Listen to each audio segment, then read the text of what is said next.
Thanks, Joe. Okay. Abby, are you with somebody? Yeah, I'm ready.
Yeah, hold on.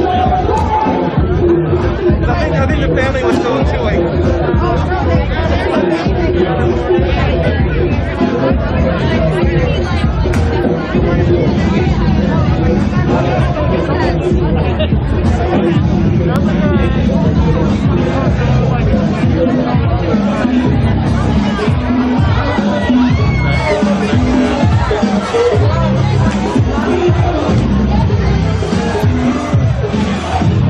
Alright, y'all, backing up a little just so I can say, if you weren't watching earlier, we've been protesting for 9-10 days straight now and taking a chance to celebrate the life of Daniel Prude.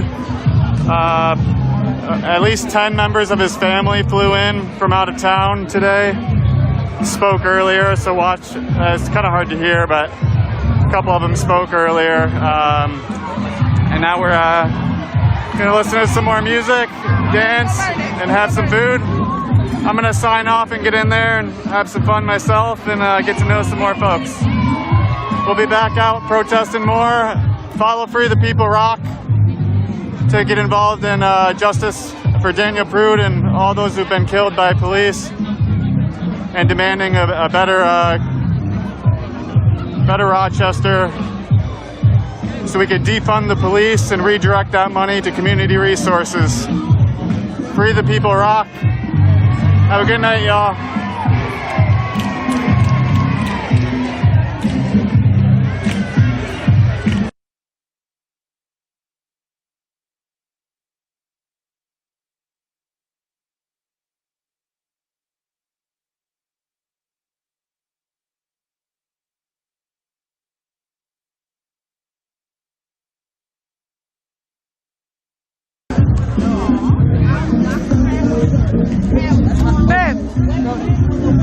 I thought it was. I don't know him. I don't know where anybody I do know is. Anthony! You walking down by yourself? Oh, you by myself. No.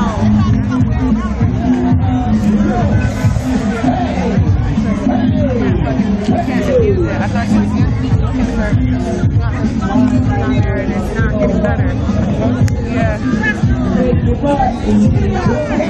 Hey, you know Anthony? How you doing? I'm good. How are you? Nothing much. Good to see you. Good to see you too. Yeah. All right, guys. I know. My life sucks right now.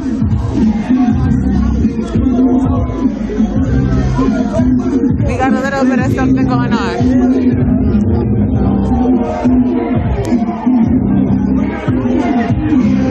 party.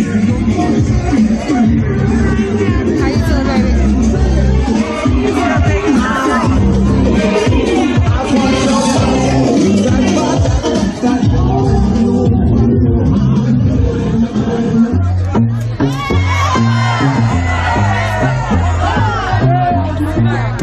Excuse me. I think it's good.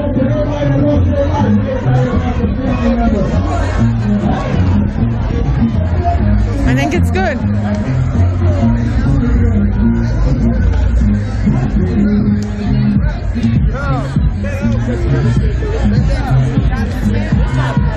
I seen it from the car. You guys fixed it? Oh!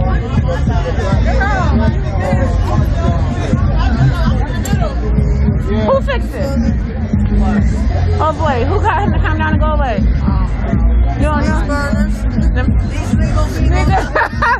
Well, take whatever I can get. Hey, baby. Thank you. How you doing, man? I'm good, thank you, thank you, thank you. I'm sorry to put you in some bullshit. Nah, you all right? I was so worried, and then I'm like, oh, he went got a gun. This is a beautiful celebration. We're just trying to have a good real. And he's just drunk. We turned down our music.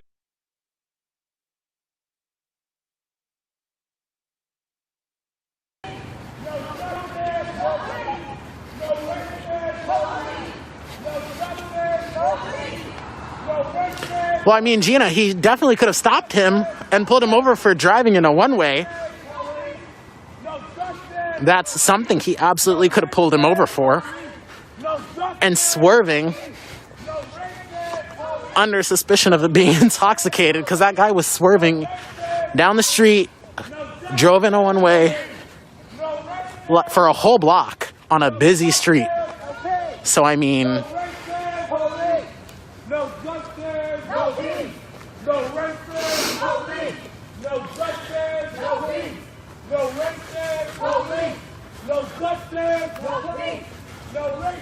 Now that the situation is resolved with no issues, I'll tell you what was happening.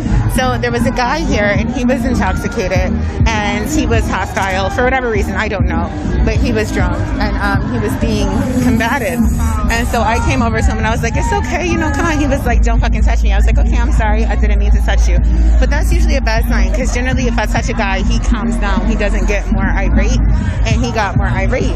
And so then he talks to me a kind of way. And so another guy came out of nowhere and was like, yo, you fucking wildin', and stepped to him. So he went in the house and got a gun immediately. And I'm like, you know, I don't play with guns. So I ran away. It doesn't matter. It's fixed. It's over. It's resolved. Thank you. So he went and pressed him, like, you know, don't talk to her like that, and pressed him, and the guy had a gun. And the other guy who was pressing the guy with the gun didn't give a shit. So here I am being a little punk, terrified, like, yeah, there's a gun. I don't like guns. No guns. I don't want to be around guns. And meanwhile, a boy who came to my rescue was completely unbothered by the gun. That did not remotely affect his willingness to have this confrontation, nor did it deter him from being like, don't talk to her like that and get out of her face. So I guess, you know, he's my boyfriend. And he got rid of him. And so we can continue our party. We can continue our peaceful, beautiful celebration. As you can see, guys, that just further proves, once again, like I always say, he probably does, girl. He probably does. Oh my God, like he ain't leave yet. Right, he was unbothered. That gun was he came out taking the gun out of the thing, and my boyfriend did not move. I was like, oh, are you, is your name Pop Smoke? Let me hear you growl real quick, boy. But anyway, anyways, guys, that's not what we're talking about. But so this is once again proof, guys. What do I always say to you? I say that every time we have a gathering, we prove that we can police ourselves. So I'm over here minding my business, right? And I decide that we can police ourselves. And I come to some other black men. How you doing? And hold up, I'm about to come get in their business. Hey. Right down your window. How you doing? You an adult? Okay. Because you look like you're like 2 years old, and he look like he's 2 years old.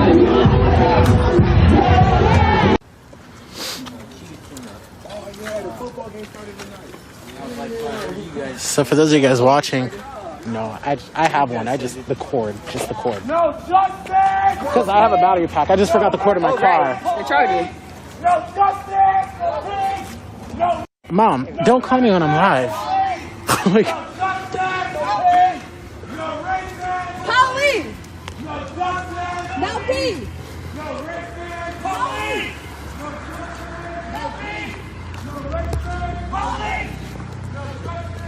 No peace!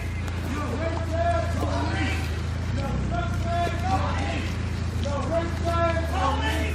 No justice! No peace! No racist! Pauline! No justice! No peace! No racist! Pauline!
No justice! No peace! No racist! Pauline! No justice! No peace! No racist! Pauline! stand by.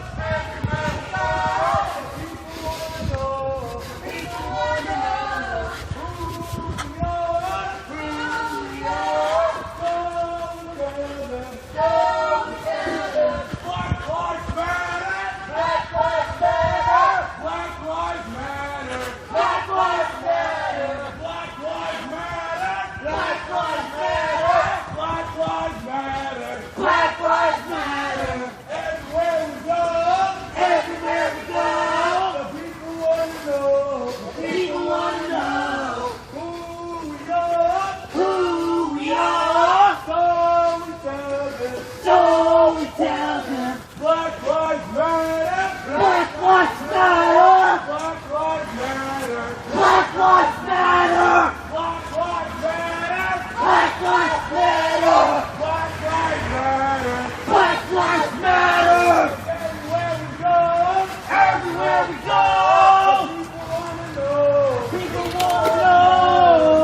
Only man I fear is bigger than black and white.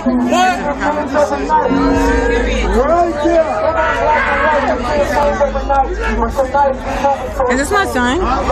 Is this my son? I think Kat is dismissing us. Come here, Rob. Come here. Is Kat telling us go home? Let me see your hoodie. Come here. Let me see your hoodie. Other way. I said go. Turn it up. Let's go. Can we get this message, man? Oh, we can. Look, he's trying to show off his hoodie. He's trying to show off his hoodie. He don't know my life popping. I'm about to put his hoodie all over. I'm actually my life better than yours. I'm like, nah, I'm just joking. I'm just joking. I show love. Black Lives Matter. What y'all talking Look, about? I'm gonna turn it around. Let's see your Oh yeah, you already know Black Lives Matter. Your swingers, Buddhists, Mexicans, and show love. She out here with us. You feel me? She out here with us. She out here with us. Every day she out here with us. You feel me? That's the love. Daniel Grove. Don't forget that. Come shot swingers. You feel me? If the DJ gonna have me do it myself, then what? Kat don't got no patience. She said, woo! This is my son, y'all. I'll pull up. How you pull up, Kat? How you pull up? Hey, baby, how you doing? Brand new Lamborghini with a cop car. Pistol on my hip like I'm a cop. Have you ever seen a real nigga rock star? This ain't no good time, it's just a Glock. We started over. I'll pull up. How you pull up, baby? You did that. I don't like many rap songs from the day. That's my song, yeah. My son black. Come on, play it.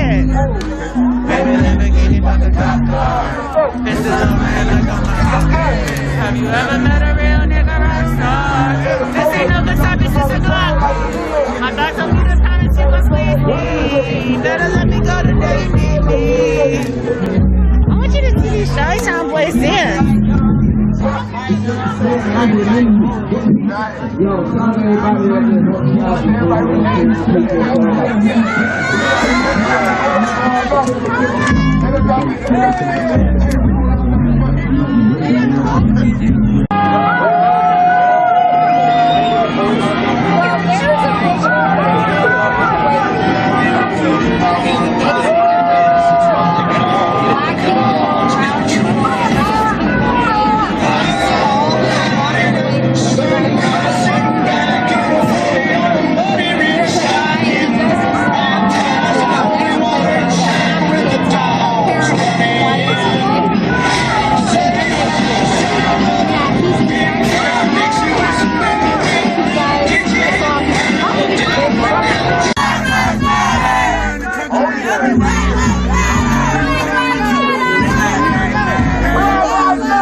Don't forget Craig Hurd, June 10th, 2002. Craig Hurd. Rest in peace, Pooh. Long live Erica from her baby girl. Hold on. And fuck Leslie. And fuck Leslie. What's up, brother? Peace. What's up, bro? Yes. Take the knee for Connie. I'm calling, take the knee for us. I'm calling, take the knee for us. Look at this. We're in the middle of the street. I'm not a fan. I'll be taking my ass to the wall when we take a knee. How you doing?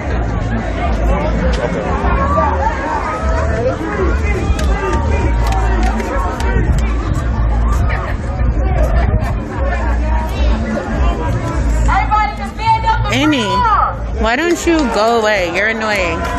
You came and found me to talk shit about my life. Nobody gives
dropping stuff off.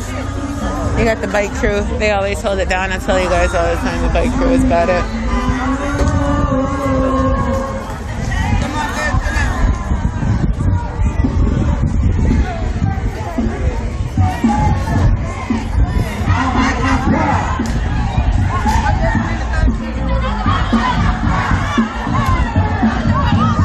Hey Ken, thanks for watching from Detroit. Please share.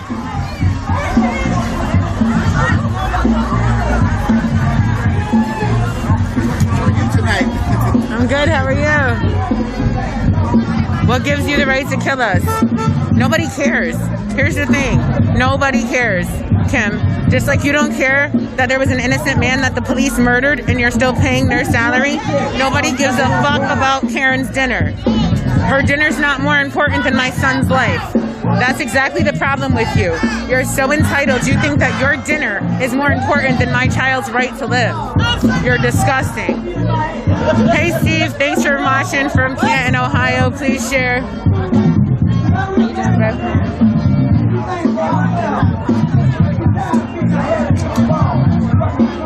Wow, Jem, I hope you get fired from whatever job you have.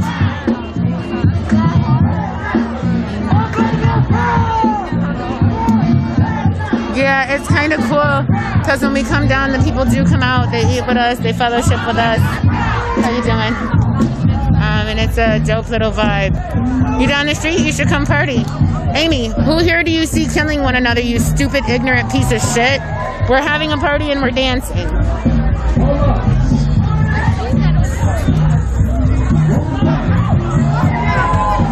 Tacoma, Washington, thanks for tuning in. Please share this, guys. You know, the media is reporting that we're being violent and that we're throwing things and that we're doing all types of shit that you see we're not actually doing at all. We're just chilling, having a party, dancing, famous superstars out here. Drinking water. Hydrating ourselves. Come on, man. You know. Whoa. I thought they was about to play Biggie. How you messed that one up? Give me all the chicken here from Pasadena to Medina. Yeah, exactly. Look at the babies. Look at the babies. Oh my God. We got beautiful babies coming down to celebrate the life of Daniel Prue. Hi guys. How you doing? You're so cute. The kids are my favorite, guys. The kids are always my favorite. You know why? Because adult humans kind of suck, actually. No offense. I know you guys are primarily adult humans. My boyfriend left, y'all. He didn't even say bye or nothing. I guess we broke up. How you doing, baby? You want to get on my live? What? Black Lives Matter. Okay, tell them. How y'all doing? Black Lives Matter. Y'all got some food? Long live Daniel Prue. Period, Pooh. All right, guys. So, good night, baby. Thanks for coming out. See you tomorrow. I'm not leaving. I'm just walking around. So, you guys, you could see, you know, the point of the movement, and people talk a lot of crap about it sometimes, but the point is not just to come to people's neighborhoods and take over. It's to actually fellowship with the people in the neighborhood. It's to talk to them. It's to eat with them. It's to interact with them. It's to be like, hey, we love you. You matter. You're important to us. And oh, it looks like the party might be over, guys. Oh, it's not over. Like, you heard that? It's a quick. Oh, somebody's pulling out. It was a quick announcement. No, it's not over. Black Lives Matter. They're not playing over here.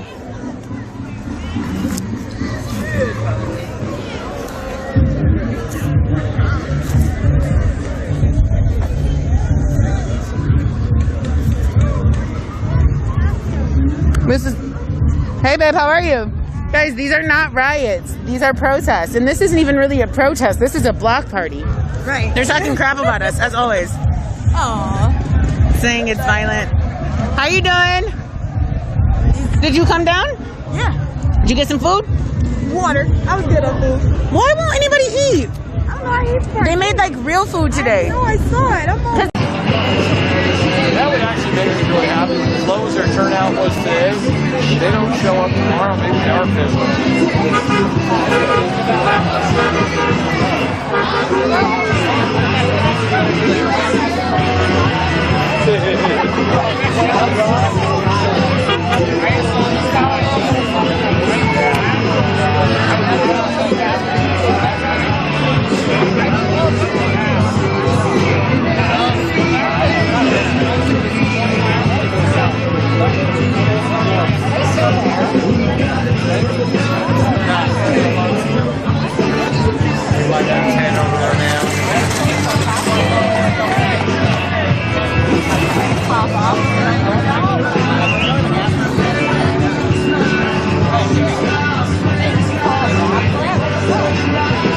That's the group that's down the road, but ain't coming here.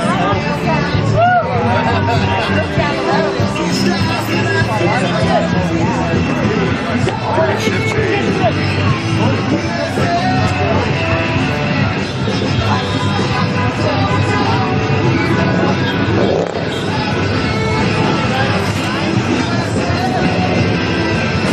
My page is called Fight for Black Lives on Facebook.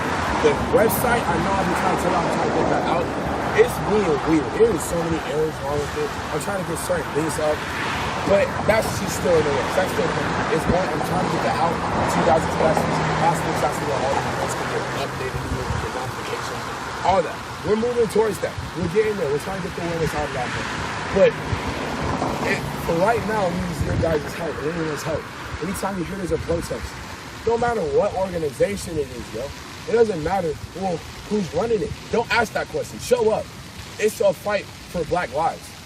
Or it's a leading movement in the name of black people. Or pro-black. That is the choice. They are pro-black. So, it doesn't matter. You need to show up. Because we need to make this community know we're all together on this. Because right now, we look like kids trying to figure out how late it's going to go. We can't do none of it. It's ridiculous. We can't, like I said, you can't expect the community to try and stand in solidarity if the people can't come and support each other. Now, I understand I made a comment over the weekend or over these past few days. I made some people controversial.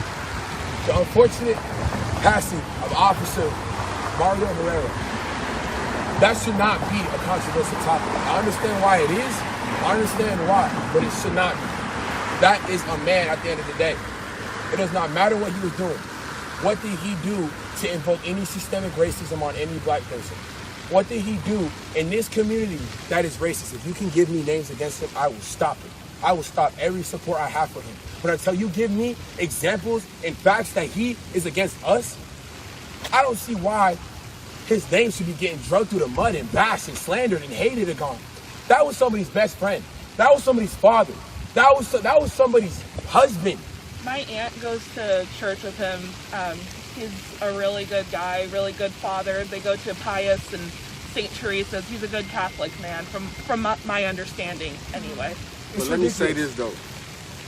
I ain't gonna say what you're saying right or wrong, whether I agree or not. But at the same time, when a black man gets killed or whoever gets killed by the police don't come out and defend the victim like you defending the police. You know God. And that shouldn't be. Here's another thing: the police and all, just the general name of police, like the image that they hold and what they stand for. I'll never say I back that. That's ridiculous. The concept of somebody not being able to come out and support what they want because they have to be regulated to what this. No, that's no. You can't work with the people. How are you supposed to work for the people if you don't even know what they want? Like, it just doesn't make sense. Now, what I'm trying to do is I'm trying to bring everybody out of their comfort zone, out of being stuck in that situation where, like I said, you say you hate the cops because they hate you. So what's that ultimately doing? Fixing nothing but creating more problems. It's not doing nothing. So me, I'm gonna get hated, I'm gonna get made fun of, and I'm gonna get called all kinds of names. I don't care. I really don't care. Because change is not easy. And not everybody likes change. Not everybody's ready for it. But it's here. So I'm gonna just jump right into it because I'm not a sucker. I'm not a procrastinator. It's here right now. So when I try to change the message from spewing hate at the police, because they need to be fixed, the whole name of the police, the whole everything needs to be redone. Everything needs to be remade. But in the process of doing that, why not the people that are already in the power, that are already there, why not, if they're trying to help us get the power back to the people and get to where we need to be, why would we not use that? Like, when we say, fuck the police, yeah, all right, it's cops, no cops, nobody likes cops. Everybody gets an anxiety feeling to see a police officer go behind you. Everybody does. But you can't push them to the curb when they're trying to come out and actually support you. Because what about the ones that are in the system, and when all this started coming up, they were standing with us? They're getting silenced right now. And they are the ones that have the power in the system already. But you know what? Let me interrupt one more time. I know, I'm going to just be honest with you. He'll still be alive if he would have retired, if he would have stood up and protested and went against what we went against. He know he's there every day.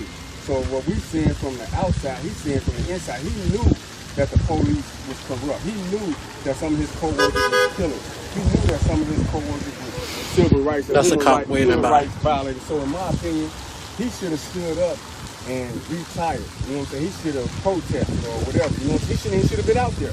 I agree with what he's saying. You know what I'm saying? How you gonna stand out there with if you're not racist? How you gonna stand out there with a racist police department? You know what I'm saying? Yeah, when they become police, they got like a code of ethics, a code of honor. They take pledges, this and that. They all in violation. You know what I'm saying? Because you know, if they co-defend, if they co-work with police, whatever, if they do something, anybody, bro, they ain't supposed to, especially something like murder. You know what I'm saying? They're supposed to stand up and racism, and that's against the Constitution, bro. So by them being silent, you know what I'm saying, they make them complicit in a crime, bro. You know what I'm saying? So they guilty. All of them guilty, bro. I'm gonna be honest with you. So if he would be alive, bro. If he'd have did like we did, like we doing, we standing up, protesting and going against it, he'll be alive, bro. If he'd have did the right thing and stood against the police department, bro, he'll be alive. That's just how I feel, you know. I agree with that too. Now, yeah, all of them. Yeah, all of them. You know, I think what Alex is trying to say is the entire scope of the police, yeah, but that doesn't mean an individual. He's not trying to say that when that guy was trying to run us over tonight, was harassing us, everybody looking back for the police to help us. That's another thing, though. Let's keep going. We don't need them. What did he do? When that guy was violating all them traffic laws out there, and they just passed laws in the city of Lincoln to prevent, like, harassing people because of their race, until that police didn't do nothing. You know what I'm saying? That man would have started shooting. We'd have been dead. If he'd have ran us over, we'd have died right there in front of the police on camera. He ain't protecting us, bro. Let's just be all the way 100 with it, bro. On that is when the man started driving, and I saw him the first time. And he sped, he literally, the cop car right here, and the man's right behind him. He went up behind the cop car, drove in the side of it, cut the cop car out. Right, all of that, bro. Stopped, turned the signal on to go this way, it's like, nah, I'm gonna go this way. And what the police do? He didn't do nothing, bro. The thing is, I know LPD itself broken, bro. Like, I myself am a victim of it. There's been an incident. I'm already in the system because of this. I get pulled over, left side. I have my light-skinned friend who was driving the car, and I had me in the back seat. And I have my 2 white friends right here. This white friend right here has drugs right here at his feet. Right here at his feet. I'm sitting in the back. There's nothing on me. My friend's driving. He got nothing on him. We're just chilling. We get pulled over. Cops asked to come search the vehicle. I'm like, all right, sure. I don't got nothing on me. I'm not acting suspicious. Gave him my name. I was compliant with every single rule. No deviation. No, fuck you. What are you doing? What do you want? Like, I was just right there, right? Now you go to my other friends. Whoa, whoa, whoa. What are you doing? What are you doing? Like, what? They get pulled out. They see the bag right by the passenger's feet. It's by the passenger's feet. They pulled it out. Put out the scale.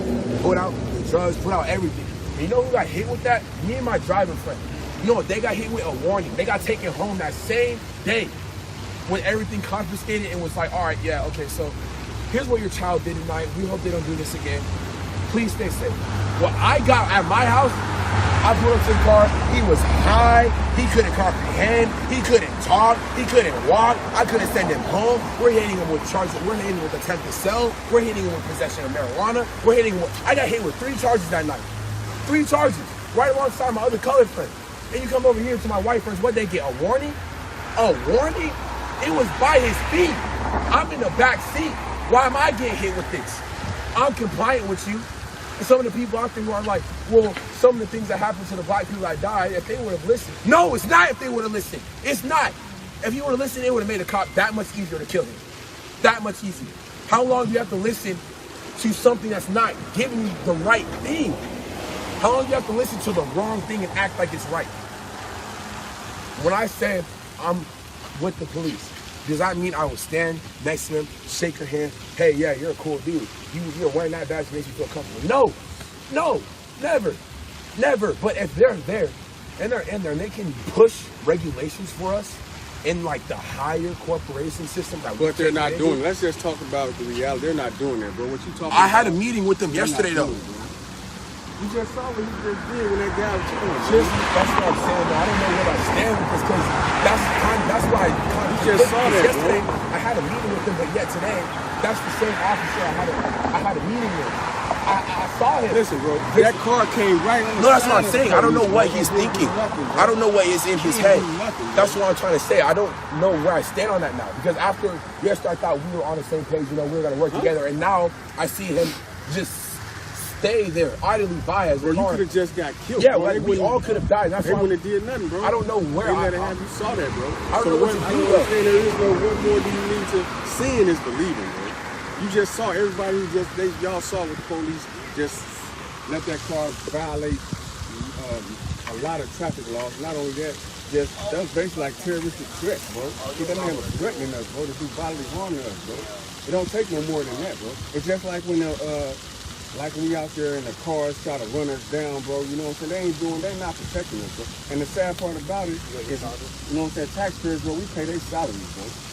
You know what I'm saying? The government don't pay their salaries, bro, taxpayers pay their salaries, and they not protecting us, bro. And I ain't even talking about like a color thing, you know what I'm saying, bro? Because it ain't just black people out here. But you saw what he did. He didn't care about the white people, he didn't care about the black.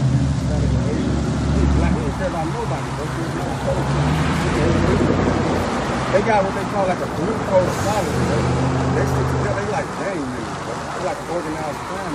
I actually have a doc on that. That stuff is real, bro. The police, and I came around Vegas and around Vegas. The police system is the biggest game in America. We're not in it. The people who are not in the police are not in it. And if you try to act like you're cool with them, yeah, they'll be cool to your face, but when it comes time down to when you actually need them where they at, they're not gonna be with you. And I guess this is just a slap in the face, a little quick remembrance. I'll take this. This is a little remembrance. I can't try to help the police, bro. In this case, they're too They don't corrupt need to your try help. and change They got their the life. lawyers, they got unions, bro. They don't need I gave him a chance, to be honest. I gave him a chance to stand with us and work with us and try and stand with our voice. Had he have tried to do something, maybe it would have helped him a little bit. But now that I just it's clicking with me slowly, that like you could just lost your life, bro. Even LPD, and I guess I almost got lost. But they want you to feel sorry for their fallen comrade when he just put you in a situation where you could have lost your life, bro, because of his indifference to religion. He was deliberately indifferent to that, bro.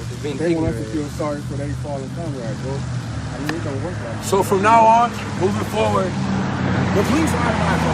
That's just all because like this is my thing. I saw that. That's all I needed to see. Bro. That's all I needed to see. That's all I needed to click with me. I'm from Oceanside, California, and my mom brought me to Nebraska for a better life when I was 3 years old. And she saw all the things in California that was bad. She didn't want that for her kids. And you come to Nebraska, man, it's the same thing. But there's like, I'm living in a little town in Nebraska, and I'm Hispanic. And I mean, everyone around me ain't my color, you know, and I feel kind of like, some people call me Indian, you know, some people call me Mexican. I'm Puerto Rican and I'm Mexican and I'm white. I'm mixed. I don't claim a race. I'm a human being, but I respect every human being, you know, for peace, peaceful people. Everyone's a person. Plants, earth. Man, it's human. It's human. That's what made me get caught in that message. I tried to make it to where I wanted to try and see what it would be like if I could open it up to them. And then I realized once you let people in, if they're still against your message, they'll act like they're in with you to get there so that they can mess you up from the inside. So now, like I said, no more police in my agenda. They are not going to help us no more. When it comes to roadblocks, when it comes to any of that, we're going to be taught and make sure we're calm. They're not going to do it. Is that ridiculous? I sat and talked with that man. I sat and talked with that man yesterday. The man, I was in our police car. Oh, you know? Yesterday, I sat in an office and He's still back there. Yesterday. He's still back there. Yeah, I'm gonna go talk with him right now. I sat and talked with him yesterday. I have to say, and the thing is, if there's a white person, I drive off, bro. He'll gun me down quick as I drive off, bro. Some people park right behind my car, bro. He'll gun me down as soon as I, you know what I'm saying? Bro, like, they don't care, bro. I don't think that's that cop. He drove by waving. He left. Was white, and I'm Hispanic. Yeah, that's a black car down there. Black car? Oh my God. I thought that was No, you guys didn't see him drive by honking wave? I saw him drive by honking wave. Yeah, I saw that. The thing is, that's what I was about to say. When I talked to him yesterday, it was a meeting with me and one of the other black leaders members, and not like long story short, this supposed about that. And two officers, the captain of police is sub because the actual captain of police has corona, and then the other officer right here that was just there. Now, what they were doing is they were talking to me, and we were talking about how we can make the people safer, how we can move forward, how we could do this better for the people, how the people can be safe moving forward because of cars, because of this, because of that. They're always pushing me to stay on the damn sidewalk because they don't want a car to hit us. They're like, well, let me follow you so I can make sure a car don't hit you. What just happened? What just happened? I try to stick with him. I love that. I love that. Energy. What happened today? What did I miss? But they was just walking down. Somebody tried to harass us. And he was basically. yelling something, Police but say we wasn't couldn't doing really nothing hear or anything. But that's really about it. and for that officer to come and talk to me even before this, he came and talked to me. Was like, yeah, so you have a small group tonight, so if you can keep everybody on the sidewalk, so I can make sure you guys are safe. I'll tell you, make sure nothing happens. If you were watching this, you saw. You literally saw it. It was right there. It's kind of like it's just like overreacted. The dude was yelling at us as he was driving by. Like he said, how he drove by, rolled down the window, put out a gun out the window. We're all dead, just like that. I watched him slow down and everything. I was watching the stream before I got out here. And he slurped through that shit and slowed down. He sped back up. He spun around about maybe twice. He spanned the block like 3 times, bro. He sped the block like 5 times. With the police, yeah. And I saw him up there, but he never spun again.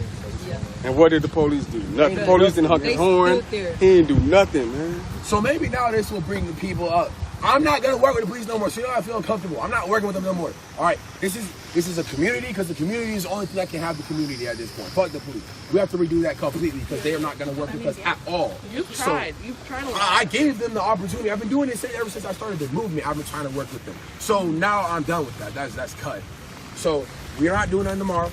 We're gonna start working a lot more with pro-black because they're already pro-police, and I like that now. So we're gonna start working with Omaha and trying to get them to come back down here. Because like I said, if you're watching this here in Omaha, tell your Omaha people to come down here and support us. Whether it's me or any other organization, they come and support us, please. So with that being said, Saturday, the big unity event down in the Haymarket starting at 2 o'clock. Show up. Call everybody because everybody's gonna be there. I'm not leading that, but I'm helping run it. That's not fully my thing, but there are other people there that I'm going to be running it alongside. So I encourage you to show up. What? So, hold on, I'm going to show everybody here. Oh, my phone's dead. Okay, so I'm going to basically, it's an all-black unity day where they have certain times and schedules. There are going to be multiple different marches. There's going to be a march towards here at the Capitol. We have designated speakers who are going to speak here. Then we're going to go down to the courthouse. We have speakers who are going to speak there. Down in the Haymarket, we are going to have events going on for other cultures and other people. There's a lot that we have packed into this day, starting from 2 o'clock, going all the way up until probably around 11, 11, somewhere around there. And don't really have enough to go later. Let me say one thing. If you go on my page, I have the flyer up on my page. It's Fight for Black Lives, like I said. If you need it, I'll show you. But there's a flyer that will explain more in depth. And I know there are also other organizations out there that can probably tell you a little more information about it, like Pro-Black or Black Leaders Union. You can go and try and get in contact with them. They can probably explain it a little more to you. I know I'm going to try and explain it on my page. But that's how this is going to look moving forward. Okay, you said you had an understanding. You said what? You said you had an understanding with the police. We had talked a lot at an agreement, right? Yeah. Now, it was similar to like when they first started the Black Lives Matter like protest at the courthouse. When they had an agreement with the mayor and the lady about this, they told them y'all could stay out past person. I remember that. I was sitting right in the front where he said, okay, we'll let you guys protest as long as you want until 8 o'clock. Then, we'll start shooting at you. So what happened, bro? I wish they had to let them shoot at me. Shoot at me for protecting my rights. And then they got found not guilty of excessive force, bro. And everybody saw them slam them girls' head into the concrete. Stick the dogs on them, shoot guns, and you know what I'm saying, bro? But they still got they violated the agreement like they did with you tonight, and then they got found not guilty, bro, of excessive force, bro. So it's just like that. I'm trying to say, I'm not telling you to be like anti-police. I'm not telling you to stop trying to work with them, bro. But I'm telling you, they got to be held accountable, though, bro. That's all I'm trying to tell you, bro. So, like I said, I gave them the fair opportunity because, like I said, my message for why I gave them the opportunity in the first place is because I believe everybody has an in them to be on the same page. It's not that hard to agree. It's literally a choice to disagree with something. It's not that hard to go, all right, yeah, I understand, come on stage. Everybody who tries to say that they are supporting us, it's easy to just say you do it now. It's so easy to be like, yeah, I support Black Lives. Turn around and you're making all these racist comments and racist slurs like it's nothing. And you're doing all this stuff like it's nothing. So I wanted to look past that and hope that not everyone was like that because I wanted to try and have a voice and have a power. I wanted to see that not everybody's really as dark and negative as everything is, but it just is. It's shitty. That's just how it is. This whole entire system is just that, and they're not gonna want to be held accountable. That's just that. I'll try and tell them. I'll try and talk to them. I'll have other people try and talk to them. They're not gonna say nothing about it. They'll be like, oh, my bad, I wasn't paying attention. And then you're going to be a target. Like, if you try to have that police officer held accountable, bro, you're going to come out and start retaliating against you. Target me. I'm not safe in the streets no more. Right, bro. That's another reason. The first time, I kept this so silent. The first time the protest was starting, and I'm going to say this now because if people on the live are going to hear this, and you guys are going to hear this. The start of this, the reason why my hair looks like this now, I changed my hair completely because of the death threats I was getting to standing out against the police. There is a whole organization in Lincoln right now that is Back to Blue. Where do you think these Back to Blue posters come from? Somebody runs them because that organization is here in Lincoln, and they don't like people who are like against the police. And they will come out and try and threaten you. Like, it's bad. It's really bad once you try to stand against the police. So if that's where we're going, that's where we're going. Because the community needs change. I don't care what I have to sacrifice to get that. Because I want the change. I'm here for it. So I will do anything in my nature that I can do to get there. So I'm going to close this out. Everybody go home safe because everybody have a ride home. Not me. All right, say, can you like give a ride home? Because, you know. I can ask Peter to do that. Patrick left. So I don't know what he had. But like I said, check the page. I'm going to post more info about the Unity Day. And I'm also going to post about the incident tonight and how we're going to go about moving with the police forward. That's all I got to say for tonight. What's going on tomorrow? All right, guys, for those of you guys watching, if you guys have been watching it from the beginning, you guys saw what happened, right? So that officer was supposed to be here to like protect them and everything like that. And that guy in that white Honda was swerving in other lanes, yelling some things outside of his window. He went, what is that?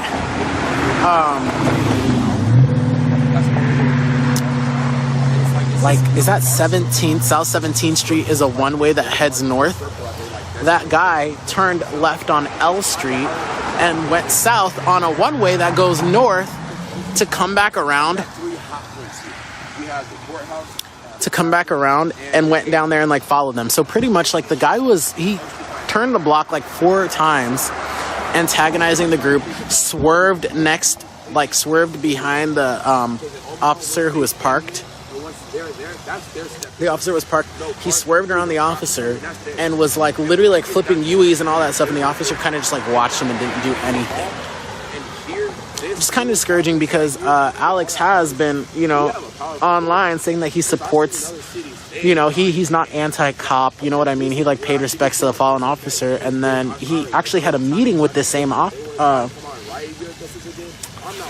on. I actually have that officer's card because of my project.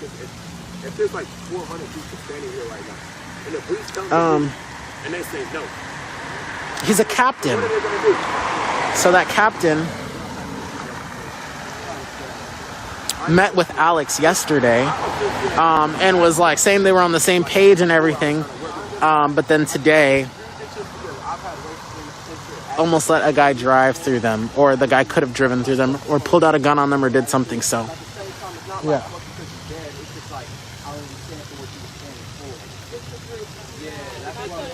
I mean, you guys like rewind and watch the live from that. It's kind of towards the beginning, so formulate your own opinion.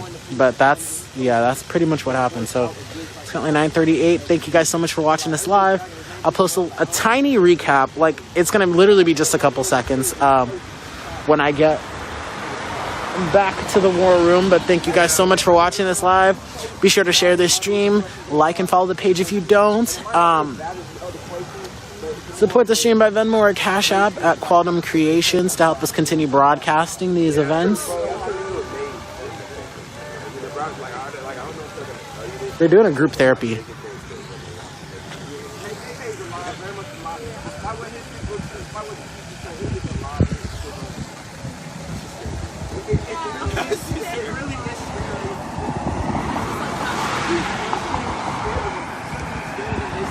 Exactly, Laura. That's what I'm saying. Like, there were so many traffic violations. Like, so many. Even aside from just, like, the group. But, like, he could have pulled him over. Okay, so I'm going to end this now because they're playing music and I'm not going to get copyrighted. So thank you guys so much for watching again. I love you guys so much for the support. Haters are liars. They're never going to tear us down. Those haters. Yeah, you saw me try to, those people literally tried to dox me and my family on a no mask Lincoln group. But haters are liars. It's never going to work. It's never going to work, baby girl. Sis, give it up. Love you guys. Peace. Wow. I'm really proud of you for being aware of that, like everybody else in the USA. You're so smart for knowing the way to do it. So congratulations. What's your favorite color?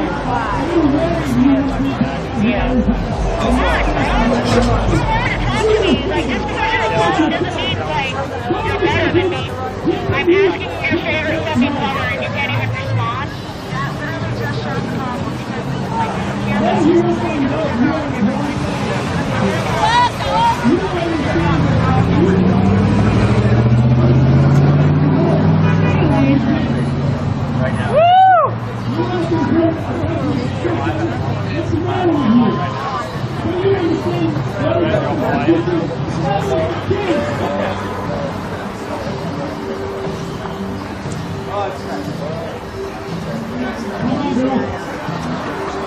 Hey, sorry,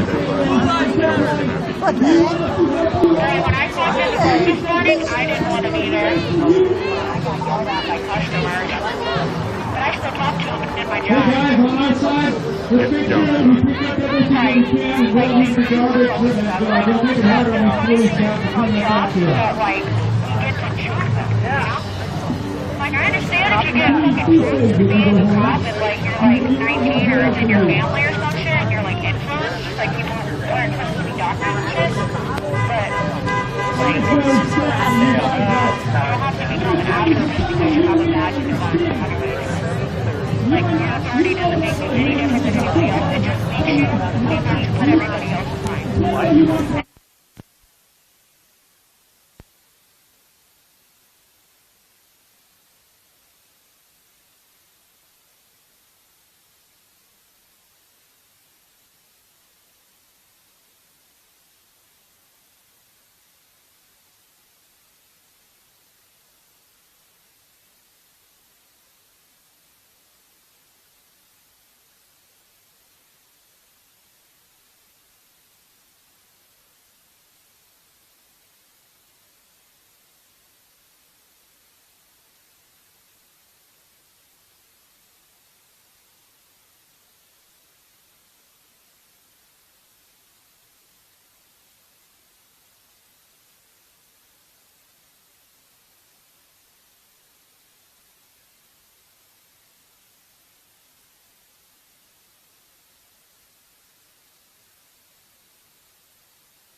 Willie, what are you referring to specifically?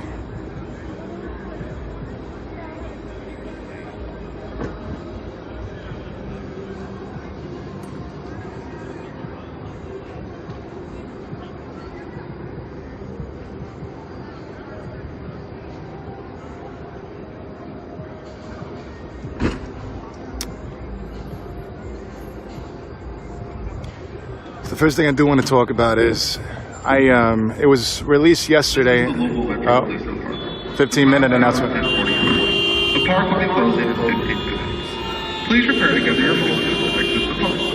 Once again, the time is 10:45, and the park will be closing in 15 minutes. Understood. Willie, the protests, the marches are a piece of the puzzle. It's a puzzle piece of the grand scheme of things. You know, it's been said by many that the consistency of the protests, whether it's believed to have made an impact or not, does indeed make an impact. I've seen it with my own eyes, so I attest to that fact, but others speak on it heavily as well, very heavily. And the consistency of that is very important to the grand scheme of things. So what does it accomplish? It accomplishes a lot, a whole lot. And the consistency of this particular puzzle piece, that being the marches and protests, is key and very, very necessary.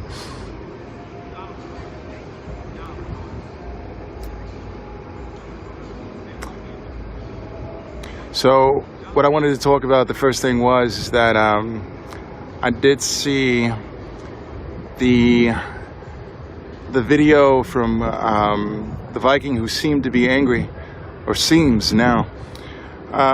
His response to the USA Today interview that apparently is coming out this Friday. Coming out this Friday, indeed. Now, I want to say that, the things I heard Vikings saying in that particular video, it only reinforces for me that, I think he even read a couple of the comments stating the same thing, that he can't tell the oppressed how to protest oppression. It's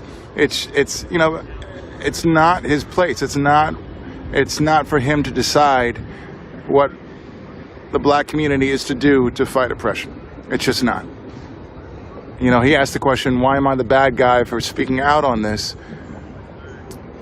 And it's just for the simple fact, in my opinion, that you have people are going to look at him, just as I look at him, like, your word means nothing. You haven't experienced what has been experienced. Your word means nothing.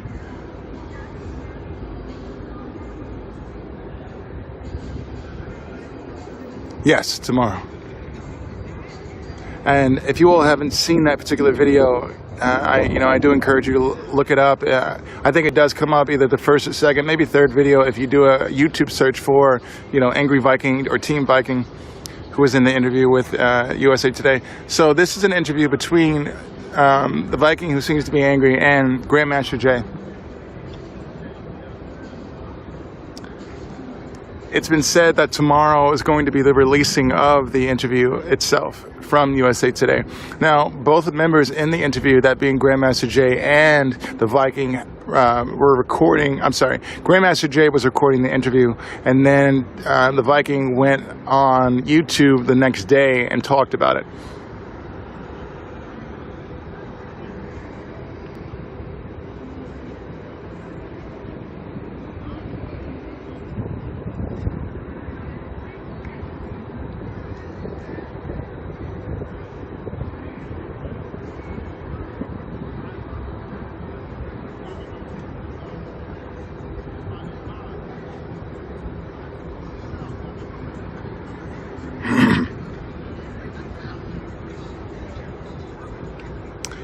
It's a video I intend on watching again, and because if you were here on this live yesterday, I did show a clip of Grandmaster Jay as he spoke up during that interview, and I've never felt more connected to his words other than that moment, because I was thinking what he said out loud before he said it, and he's right. You don't speak for the black community. I hope you all are able to see that as well, because I feel that it's very important to watch. That is if you are wanting to follow the story, if you do care about that particular angle of this entire story, that being NFAC and that being Team Angry, or the Angry Viking, if you will. But it's not particularly an angle I want to spend a lot of time on, but it is something significant that is part of this entire story. Now, the next thing I do want to talk about is that, You know, actually, I'm gonna stick with some suspense. I'm sorry. I was gonna say it, but I'm gonna stick with some suspense. I apologize for that suspense. It was a bit impulsive decision right now, but yeah, I'm gonna stick with some suspense. So, my apologies. Look forward to seeing you all live tomorrow.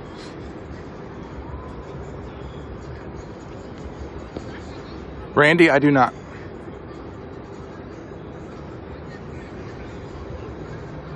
Can I speak on if I think the protest is helping or hurting Breonna's chance at getting justice?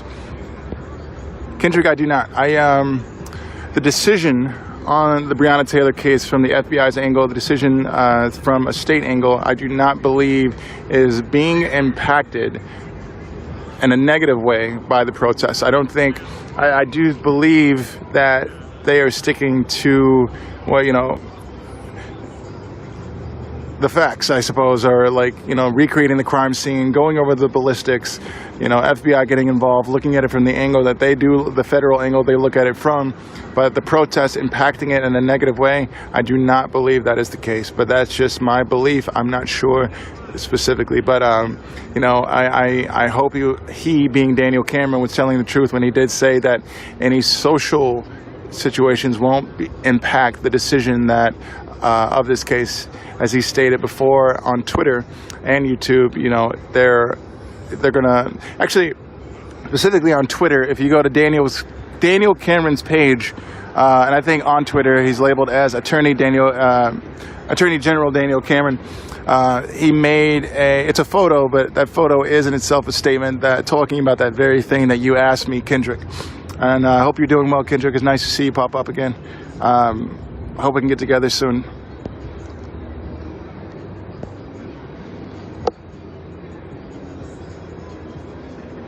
I feel you on that, Lenora. I truly do, and I definitely respect that decision. It's in a sense, it is a waste of time because it's a lost cause. He thinks he can speak up on the black community, like, you know, it's just that is in itself a lost cause, and I understand why Grandmaster Jay left that particular interview because, you know, he saw it, he felt it. You know, it is a lost cause, as he said, and I quote, "I was with him until that."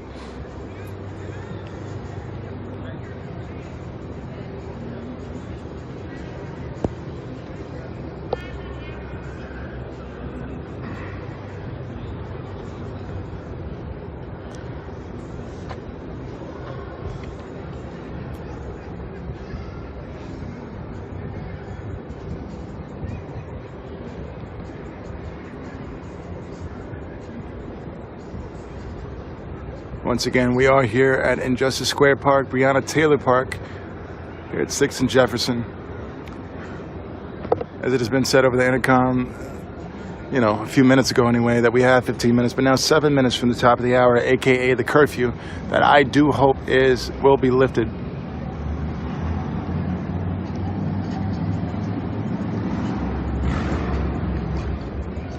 So the next thing I do want to talk about, and rather excited about this. You know, I've been spending my days doing research and, you know, preparing for this. But next week, I can't say particularly which day next week. Maybe Tuesday, maybe Wednesday.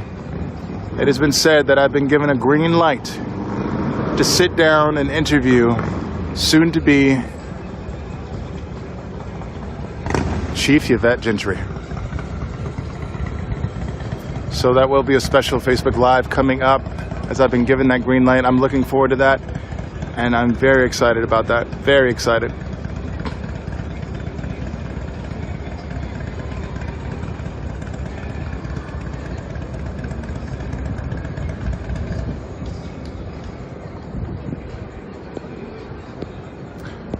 That decision I'm taking about getting justice.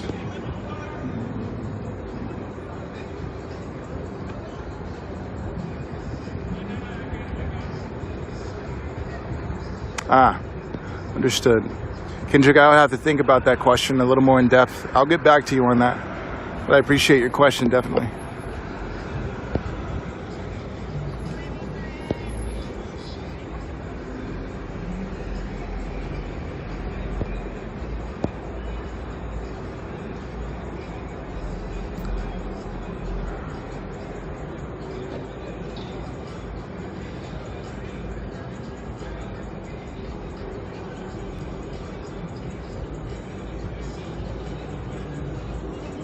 It is indeed. And, you know, it's definitely something, not that I've taken any of this, not that I've not taken any of this seriously, but this is definitely an interview I'm going to be taking very, very serious. I look forward to sitting down and, you know, I've definitely have a list of questions and that I've already gone over and thought about, analyzed, and it's going to be a very important interview because, you know, the way I'm thinking about this particular interview is, you know, getting the questions that will get the answers that the people want to know.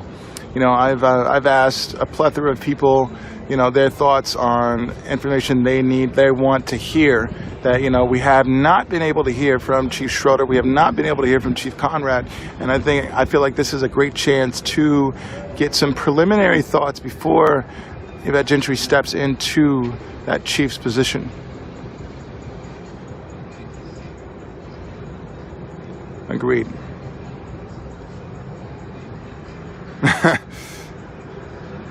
I may be leaving that question out, Keith. Just maybe.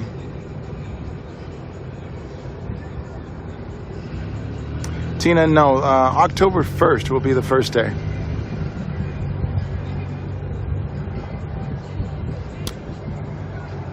If anyone can find the link for Christy, Christy, I'll definitely look for it if it hasn't been delivered to you by the time I get stationary. But if anyone has or can find the link, please connect it to, Christy.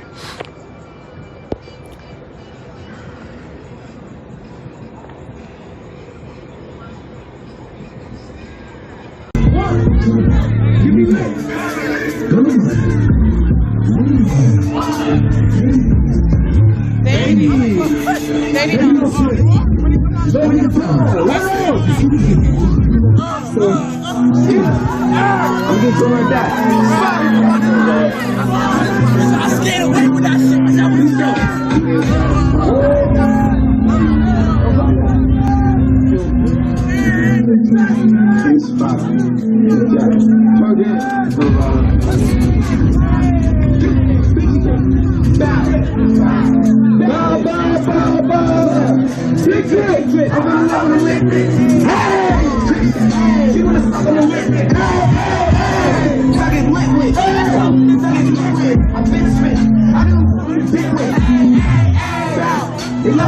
They loving the style.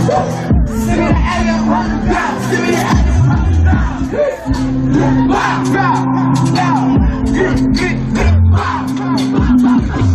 come on, give me time.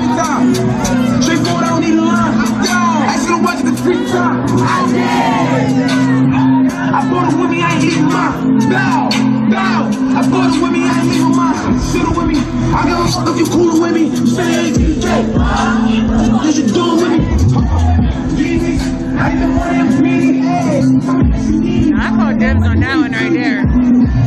He called dibs on that one right there. And you pretend that you don't know that when you're stolen fucking land? That's a lie. That's a lie that you're teaching yourself or eating and swallowing fucking soul.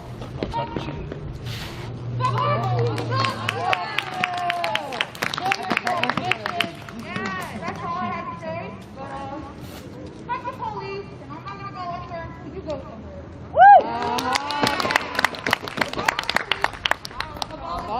Abolish ICE! Abolish parole. Yeah. Abolish the prison industrial. Abolish the United fucking States.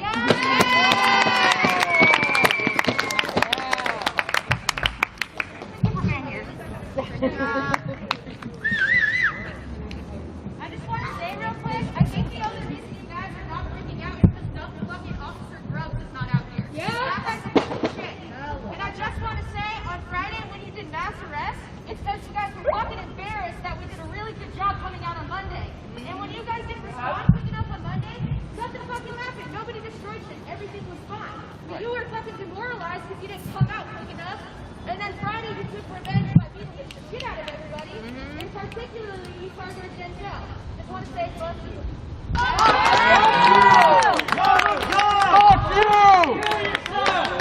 Cowardly losers. Hey,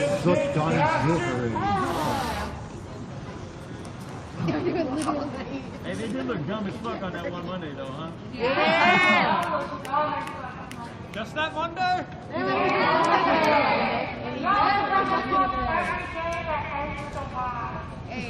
Watch out, 50 people in the street, 500 cops on a helicopter.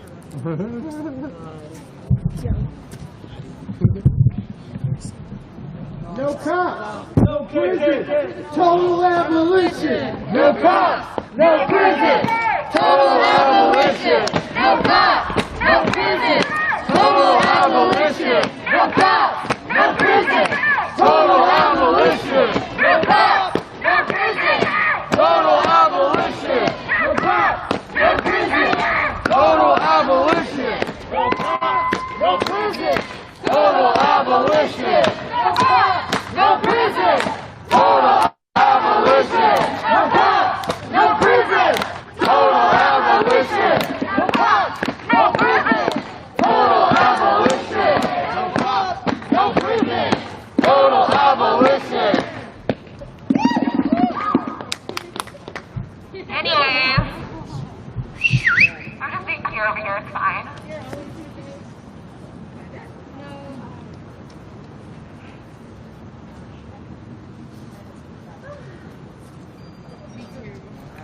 Yo, chill with the Kim Possible.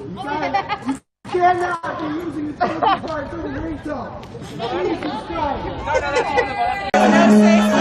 We go. 3, 2, 3, 2,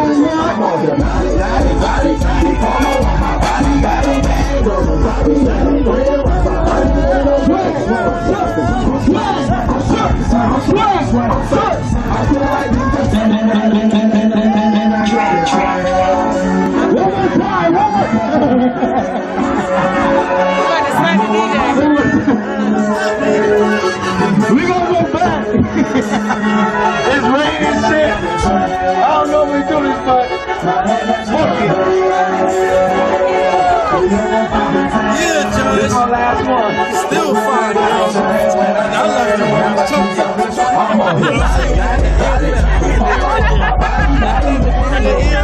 Shit, you heard?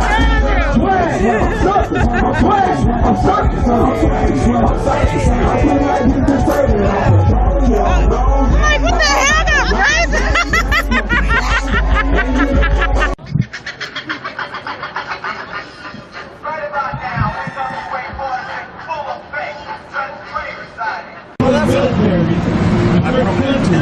What were you doing at that time?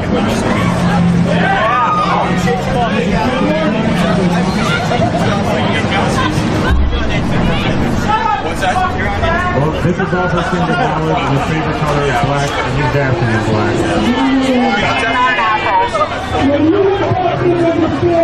What about you? What's your favorite color? Camel green. Come on, bro, it's time to leave. Camel green? I like camel green. Black? Yeah. What's your favorite color? Yeah? Alright.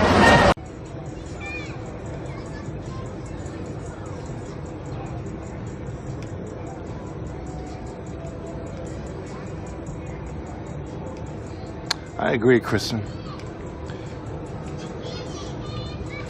You know, Kristen, you even see that in that tear-jerking and heartwarming documentary, or maybe episode on New York Times presents the killing of Breonna Taylor.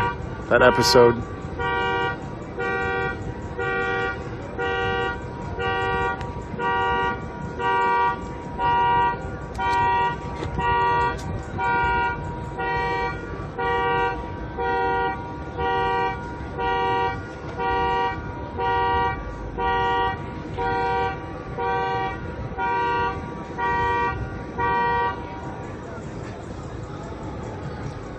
Diana, I do not. We got regular shit we doing. But obviously, y'all doing something that's making all these people do this. So, if y'all don't know, in 2019, 235 black people was killed by police, 370 white people was killed by police. So you would think that more white people get killed by black people, so you think white people would be mad too. But, if you didn't know, black people make up 13% of the population. That part. So that's about, about 46 million people or something like that? So it's a huge discrepancy.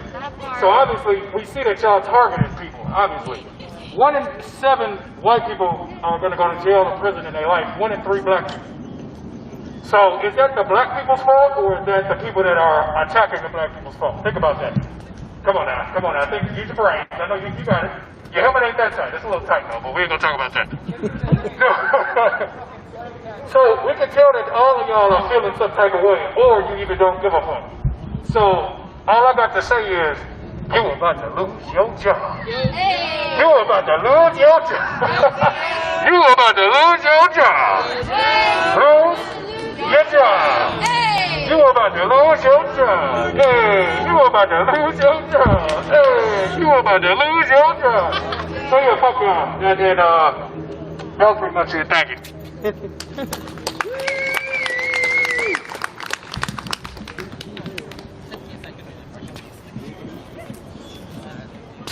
Man, I'm going live and you're already live.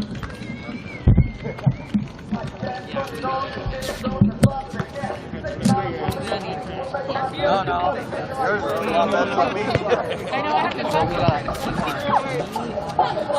What name do you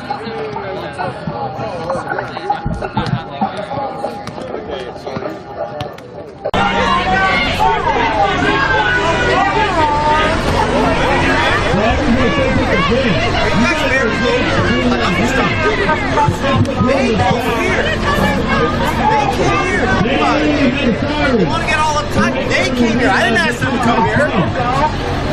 Hey, how you doing? No, I'm just saying, you know, I mean, they want to come and start shit, and then when shit happens, like, oh my God, yes, I see. Hey, I was going to wait for my influencers. But I had this one out already. So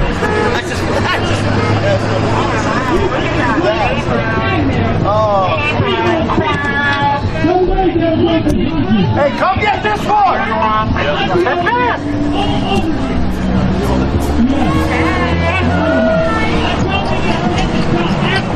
Hey, come over here and get this one! Come get this one! Right here! Right here! I got something for you! Shut the fuck up! Cut something up!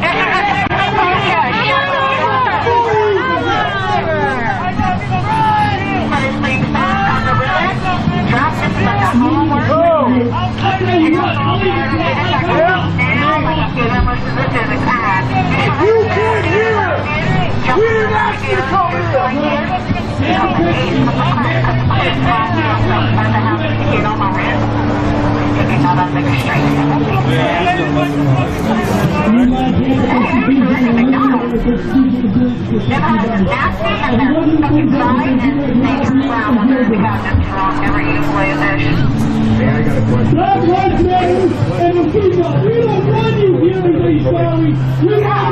They start you at they teach you every day to say kindergarten, but you're not allowed to ask if you're the leader. The thing is the fact that they have us stand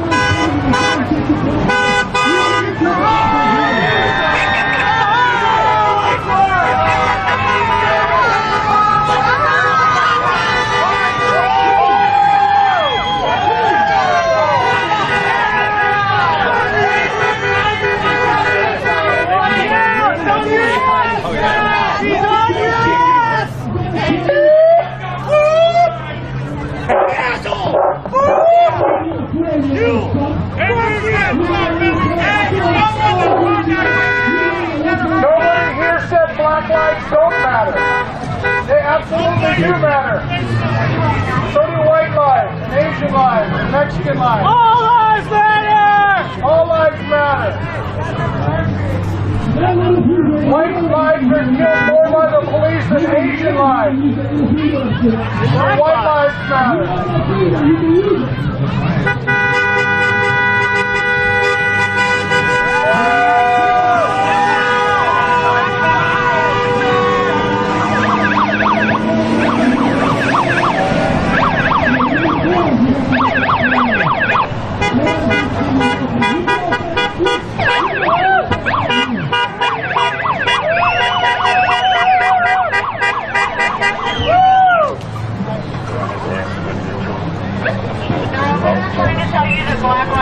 they're not supporting you guys.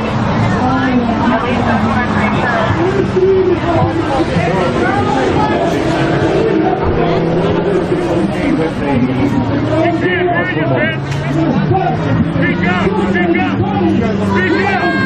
I can't hear you, I'm sorry.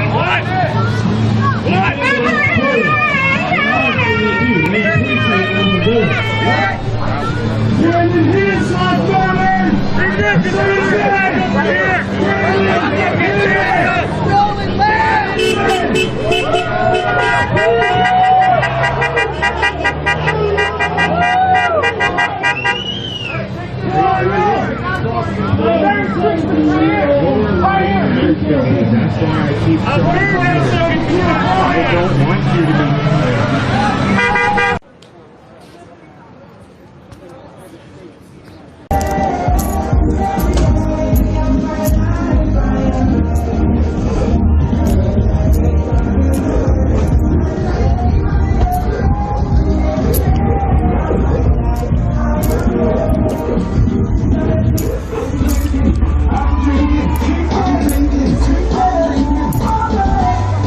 Yeah, I think I am gonna go home now. So you guys just like park on the street somewhere? Where do you park?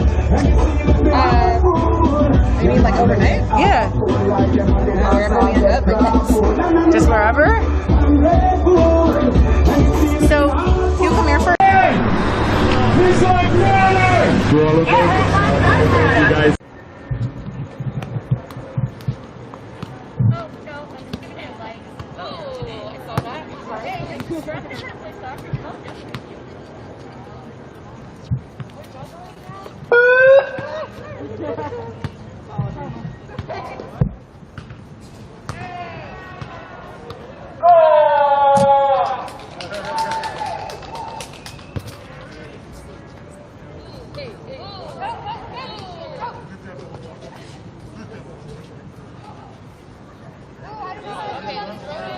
Guarding the, I don't know what they guarding. They just standing there. They're guarding the entryway. I mean, they guarding the entrance, but niggas don't even get to talk about that. Well, they think they do. Yeah, exactly. Yeah.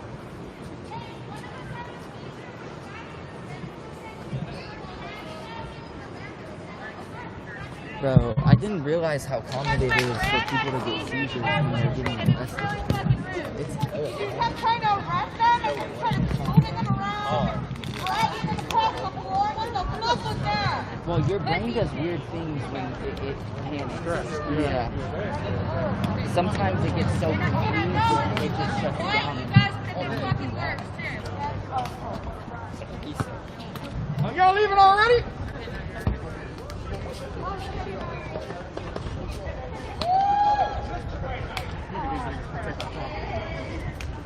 Damn, man.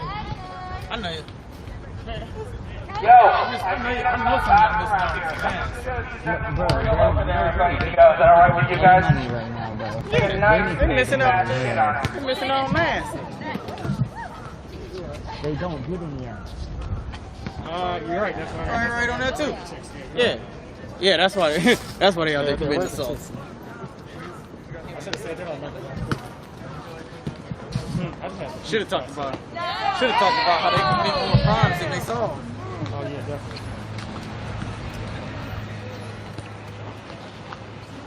I know they're gonna get bored at some point, though. That don't mean they can clock out. Oh yeah, that's my theme song right there. Yeah, you gotta start that over. Hey, can you start that from the beginning? Yeah, start that over.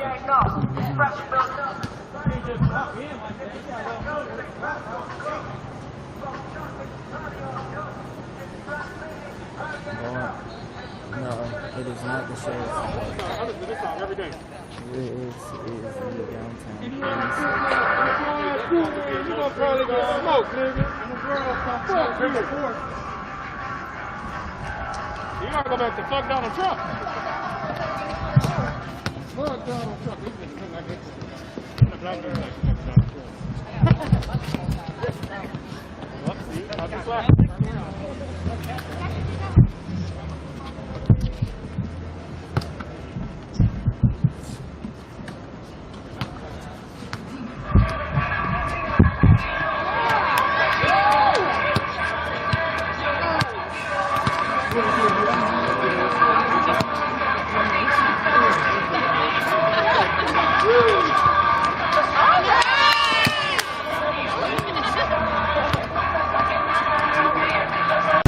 because it's the people that vote for you. So sometimes you have to come to the people. Yeah. Watching your shit, don't do it. I appreciate that. That's what I'm like here, guys. Good job.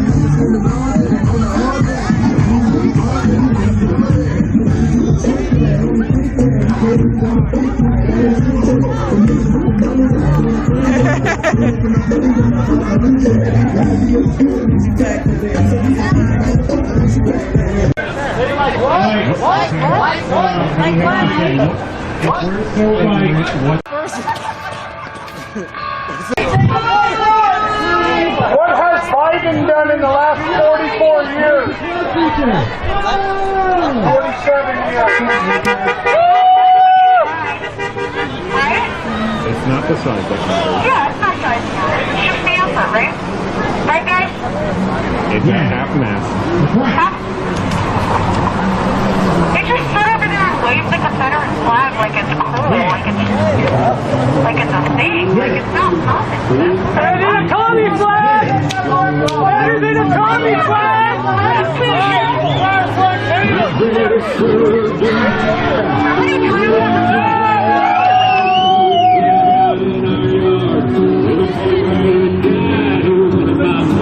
You have nothing better to do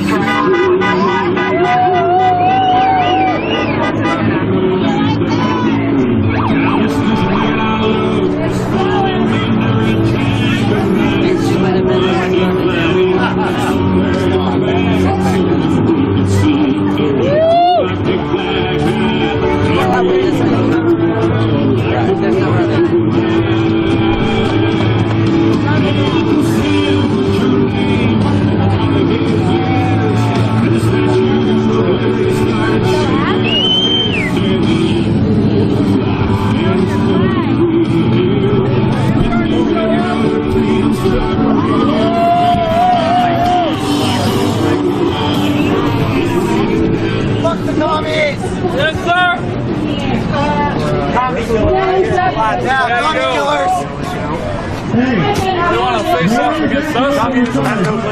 We're the ones who got guns. I brought a knife from you. Uh-oh. Bro, I can take out all of them with a knife, even if they had guns. Well, you don't want Because I bet you they don't even know. Start slowing down time. Bro, yeah. I bet you don't even know. They don't even know how to hold a gun. They don't even know how to shoot. Keep your flag, do what you want with it. Don't forget about the rubber bullets that you guys get out alive. What is it, guys? They have a rubber bullet over there.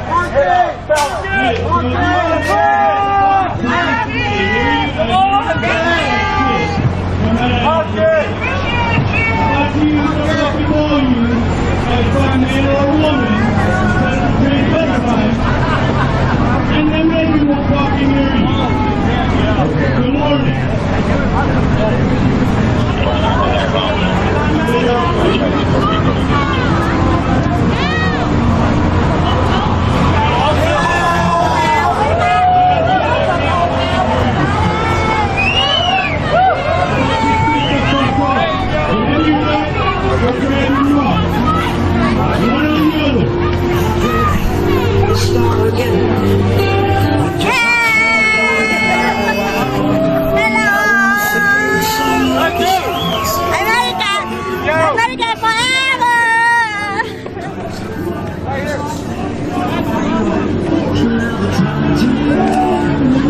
We're glad you're here, you ugly women. They said if we see any ugly women, send them across the street. You're just in time.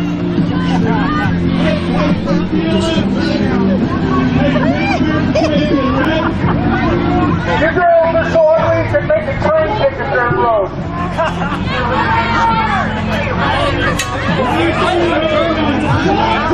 Sorry, I can't hear you. Hey, don't follow the barrier. You might get hit by cars. Follow her.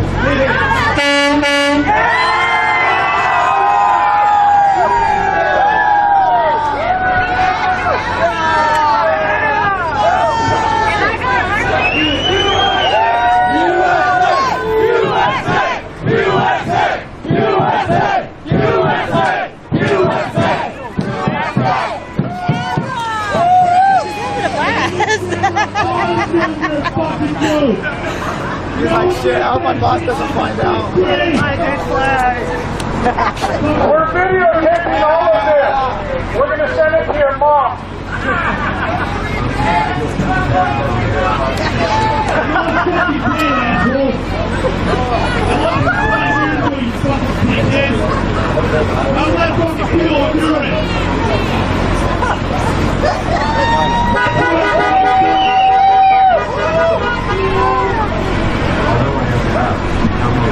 Hey, buddy!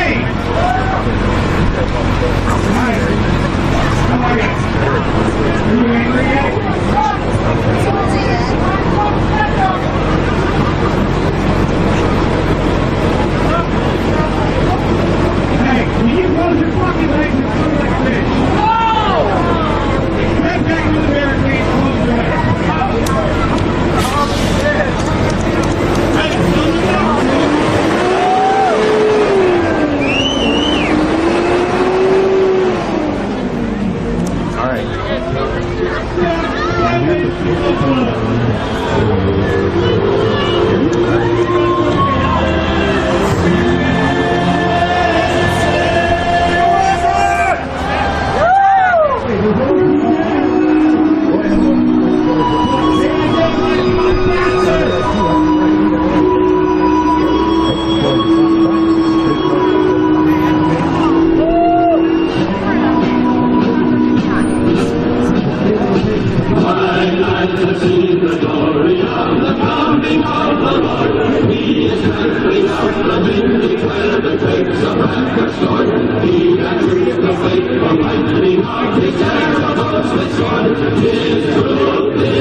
Just fucking kept his mind. Let's say God gave us the original church. He gave the British 13. The British Bill of Rights has 13 supporters. The Germans have 29. The Belgians have 25. The Swedish have only 6. And some people in the world have no rights at all. What kind of a fucking goddamn God-given deal is that? No rights at all? Why would God give different people in different countries different numbers of different rights? Boredom? Is that your leader speaking? Arithmetic? Who's talking? Republican, right? Doesn't sound like divine plan to me. Yeah, got a really nice Bible section, but can you please fuck off? Not a single soul in this fucking city. Now, if you think you do have one last assignment, and the line for the Starbucks is a few miles down the road. The search field for Wikipedia, I want you to type in Japanese Americans 1942, and you'll find out all about Japan's fucking rights, okay? You know that. You know that. We've been out here at least 10 weeks with no mask. In 1942, there were 110,000 Japanese American citizens in good standing, law-abiding people who were thrown into internment camps simply because of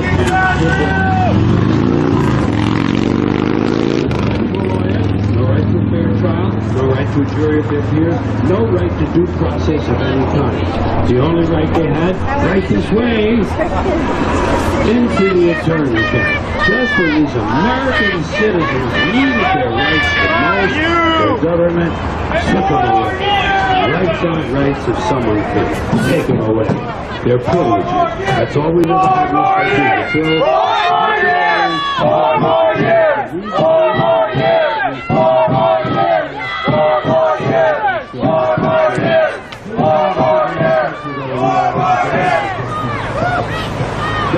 We're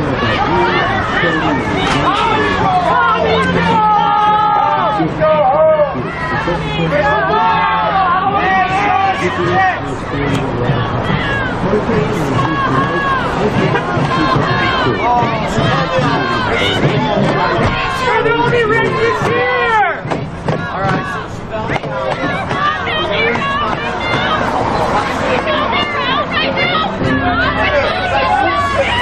You guys are the racists!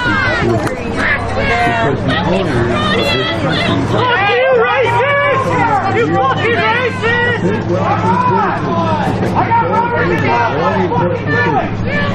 You Nazi scum! Fuck you! Fuck you!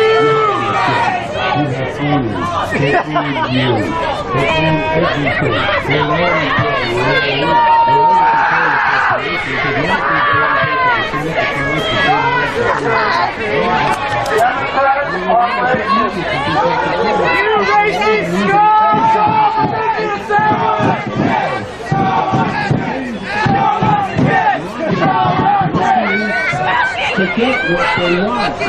They know what they want. But I'll tell you what One thing I can't help but notice is there are these black people over there. You racist communists! This is the problem with Democrats. They're racist because they think black people can't take care of themselves. people who are smart. Speak it!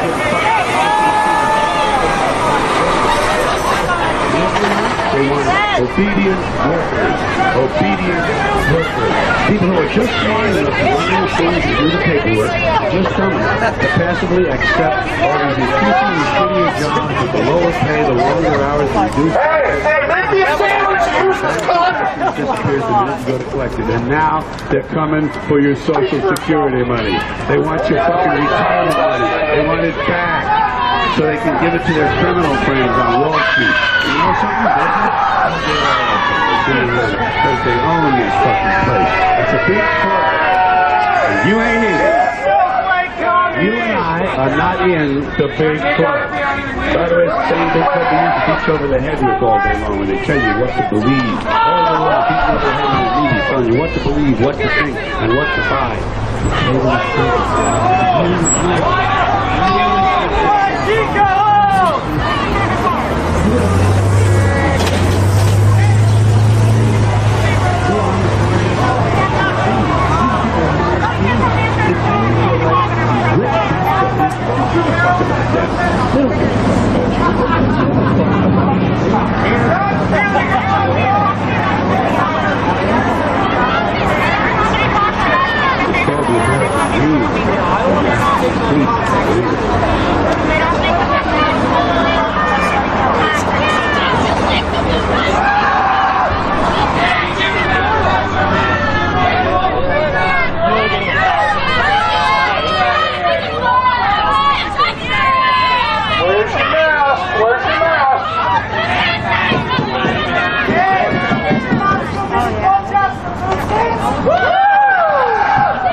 You gotta be unique. I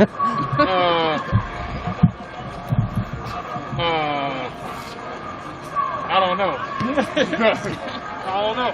I don't know, black fucking hood. Yeah, exactly, yeah. Will you come up here? Oh, yeah, we gotta get in the light from you guys. We should probably go this way. At least, yeah. You probably get us this way because the lights are coming. You want me to go that way? Yeah, that's good because that's perfect. You good? Where do you want me? I want On the other side. Okay, you stand on Can my we right switch? side. That's okay. Yeah. Good. You gonna hop on this podcast? What hop on here, bro? Say something? I don't know. So is that a yeah? That was a really good. It caught him off guard. He's like, what? It's cool. Just watch first and then.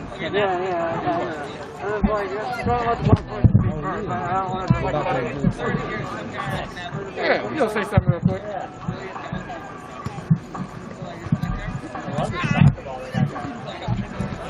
I love everything about this.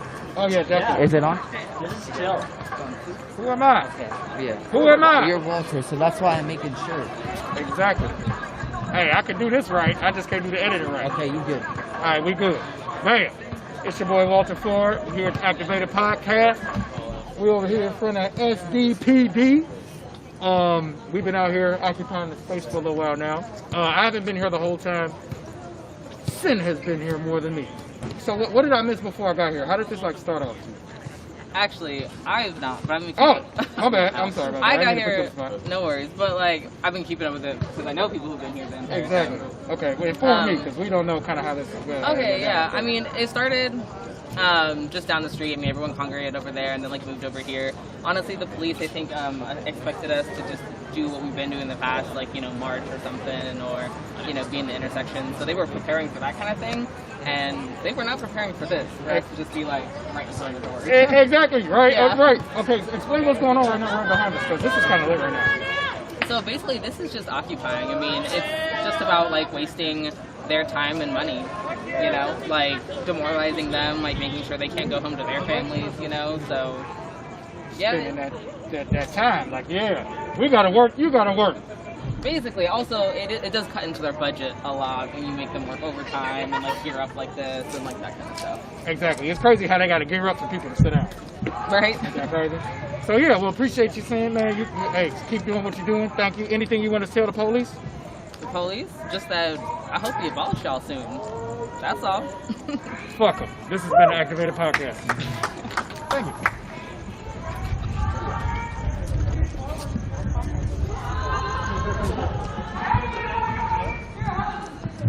I don't know. I was like, oh no, Who found it left you out here alone like this? I mean, really, like, you really must not give a shit about what all, like, 10 of you. Like, come on! You really you are the fucking, you are the D team. It is embarrassing. Well, yeah, I mean, this one can't figure out how to use a fucking mask. What is under your chin? What are you doing? You look like it's hard to see it. Yo! Fuckering on the phone in the back. Order me a pizza, bitch. With lots of fried ham. I know you're embarrassed about your double chin. We'd rather just not get sick. Like, face it. Come on, boys. The mask will make you more attractive, I promise. It cuts down your unattractiveness like 50%. Hey, if you put your mask on, I'll fuck you. How about that? I'm a fucking deep-throat king. I'll do it right now. Hey, you look at me, you got me 30 years. If you don't, I'll fuck your dad. I will fuck your dad. Put on a mask. I'm gonna fuck him. Do it.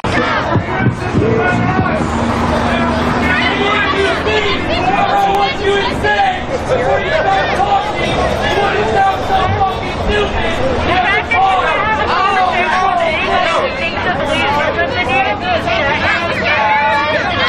I almost had to send you to that side, bro. I almost had to send you to that side.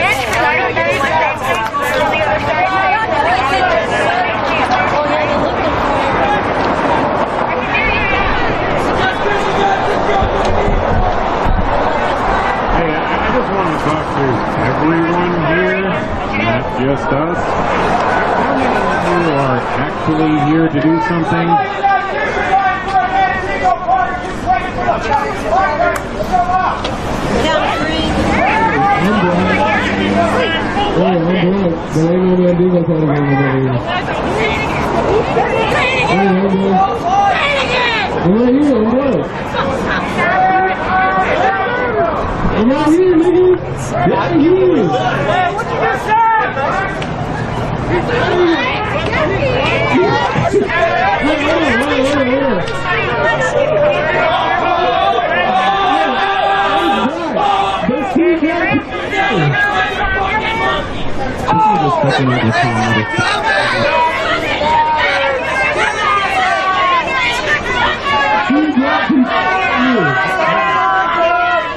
Here's a comparison.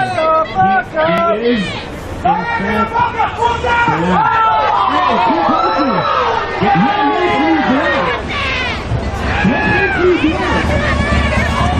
What makes me black? Y'all remember the people back then? I know y'all remember that shit.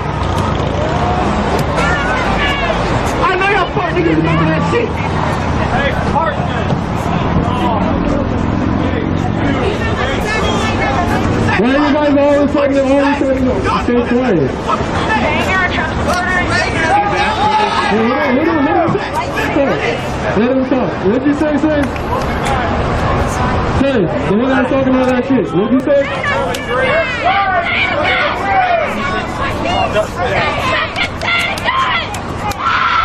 Hold on, I still can't hear you, say. Hey, tell your wife to stop screaming so I can hear you. Alright, talk. What are you doing, homie? We're waiting for what you have to say. Call Marshall a pedophile! Hey, how many of y'all actually hate black people over there?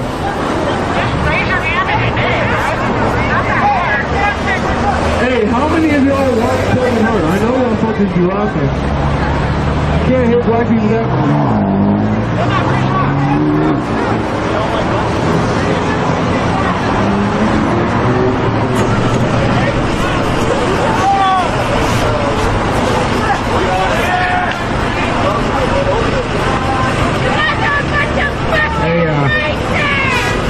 We'll say north side of the street. We'll call you that. Hey, north side. Next week, show up with a whiteboard. Out of all of you, scrounge together a whiteboard, and we'll start talking about problems. How about that? You just responded. Let's not that fucking right! Can that tactical vest even fit you, you fat fucking stupid little pig?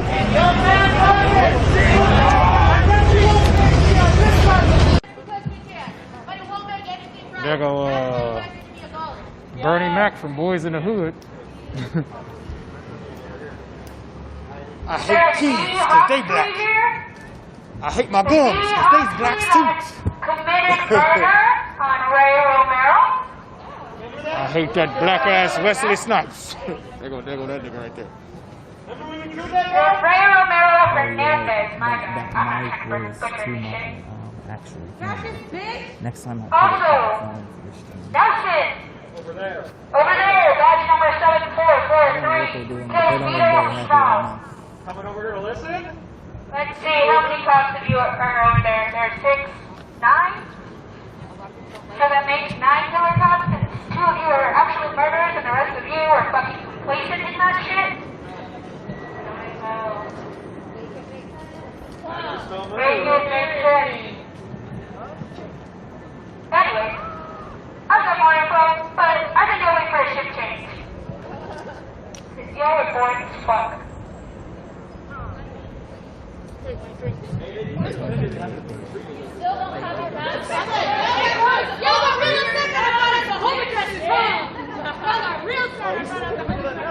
It would be such a shame if someone were to show up at their home addresses, right, everybody? It would be a real shame. That's crazy. I know. We totally didn't agree on it for any reason. Haha. Haha, JK. We're all gonna go home and fuck your wives. That's what we meant. We're not gonna do anything. We're just gonna fuck your wives because it'll be the best. They killed 34 this people pussy in is 6 gonna be years. the best thing that she's ever had. Just saying. First orgasm of her life. First orgasm of her Fam, fucking you're life. talking I'm about gonna give it to her. protesting people in Chicago. Your We're ass ain't police out even here been to to Chicago. abolish cops. The first pride was a motherfucking riot. So if you're queer, you're out here saying, I don't cops, and I don't want to gatekeep, but you're not fucking queer. If you don't stand with march people, if you don't stand with black if you look on the list of the most dangerous cities per capita, if you're not out here talking shit, if you're not out here denouncing white supremacy and the white supremacists in front of us, then what the hell are you doing? That's another. Get out of here talking about Chicago. The right-wing trolls love talking about Chicago. Okay, well, you know about Chicago then. You was born there. But being born somewhere still 48 hours. I know that's how you pass high school, but wearing a mask Because I got my own fucking doesn't count as problems partial credit.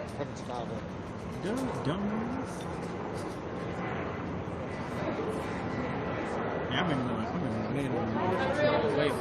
shut your dumb ass up, bro. What are you digging in my ear for? So I can hear me better? Good. Just not gonna sit. So you gonna get on my shit and call me a dumbass? I'm not a dumbass. Hoax. She was calling it hoax. Yeah, and I was like, I ain't gonna flex. I ain't read. I was like, anybody's gonna read all that. She was just talking nonsense. You said somebody pulled what? Bro, she was like, I woke up this morning. Somebody was This is my fucking building. I fucking pay for this building, and I'm pissed the fuck off that y'all got a motherfucking budget increase, and I have to fucking pay for that shit. That's just bullshit. You know what? I want women to go to school. I want them to live in their own community. I don't want more of y'all in my hood killing more black people, more black people. I don't want that shit, and I have to sit here in this fucking system and let that fucking happen. Let myself fucking pay for that. That's bullshit. You gotta go through with it. The whole damn system is guilty as all fucking hell. Fuck America. What has America ever done other than enrich white men? What has it ever done other than enslave black people, than steal land, than sexually assault indigenous people? What has it ever done other than harm? Absolutely fucking nothing. Pay all of you to fuck off in the meantime till we abolish you? Would that work? Oh, that really racist, actually. A messenger of the Most High. Y'all are some greedy motherfuckers. Y'all out here, So right? we'll pass you funny as hell. Like, this is actually good. Like, if I get to just sit here and harass y'all, like, and I'm paying for that, that's a good use of my tax dollars. Like, I'd rather not fucking be here, but if I'm gonna pay for everything that you have on right now for this building, then, I mean, I guess I'm getting good use out of it right now. Getting our tax dollars worth, baby. I love that. Work for us. Rich people.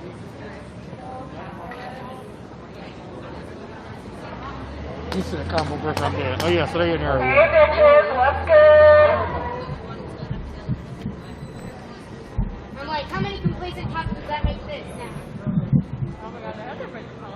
Oh, they brought the batons out. Handle a stick, a nice hard stick. Hey, you fondling the baton, you give me your name and badge number? It's the repressed homosexuality. Hey, baton fondler, name and badge number. 845. Yep. I'm like, wow. I don't think they learned speaking. No, wait. Let's get our translators in. Where's our translators? Like almost like a TV. You do a TV? I don't want to do a TV, but like a old Macintosh. But not, I don't want it to be like cartoonish. You know what I mean? I want, it's like glitchy, kind of. Yeah. See, yes. What's your fucking name and badge number, you idiot? You can't fucking understand us?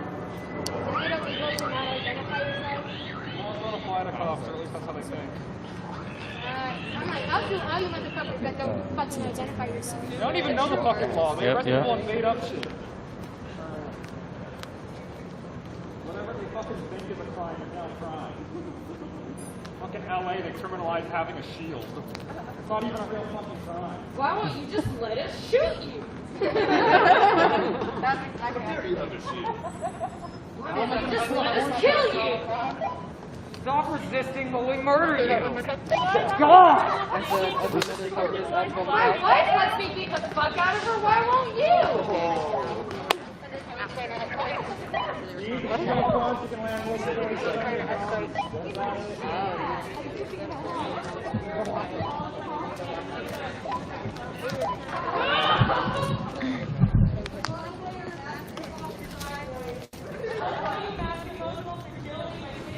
Don't let the police escalate it over there. That's what I'm trying to do. No, I think it's undercover. They're just waiting for light.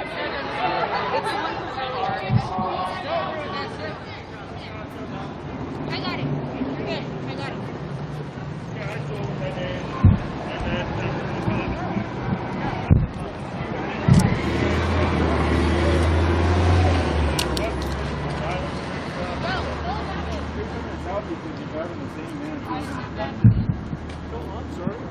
The van that I got, so that's all. We're here to make sure you guys have the right to do your thing. And I'm not here to abduct anybody. I'm a police officer. You know about that incident, though, Yeah, right? I know. And that your Yeah. chief is making it secret. Well, Says he's transparent. I just want you to know why we I protest, understand, because but- we're told different things, and it just looks suspect. Yeah, I understand. I'm not here to do anything like that. Okay, could you leave? I can leave. Okay, that would be great. Yeah, Thank so you. I don't want to I make you guys appreciate upset. it. Yeah, because we're fine. Everybody's fine. They got to leave. You're fine. I don't want anybody else to come here and upset your. That's your okay. They would be horrible if they did. You got to So know officers that's over why there we're to deal here. with. We never upset your thing. Yeah, you do. We're here to protect. We're like, here's screenshots of people who threatened to shoot us, but yeah, protect the street. So if you could just you're not going to debate it if you don't I'll want be to in get the it area, but I'm Relax. here just to make sure everything goes through. That's right. If you could just leave it, it'd be fine. I'll be in here These if you people need my have help. been so peaceful, and so so Oh, you guys have been and great. they're You doing guys have a been great. redress grievances, so they're telling us Right. why they're All here. right, you They understand? hate you too.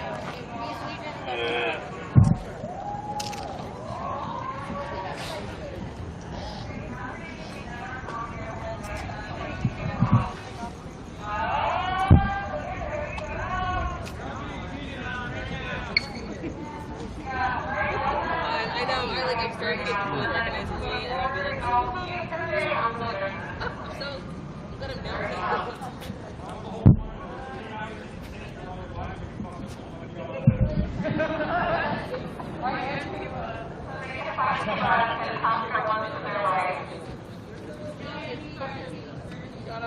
Like, I'm just here to make sure that it's like all of your safe fucking your shit. We're not really that scared.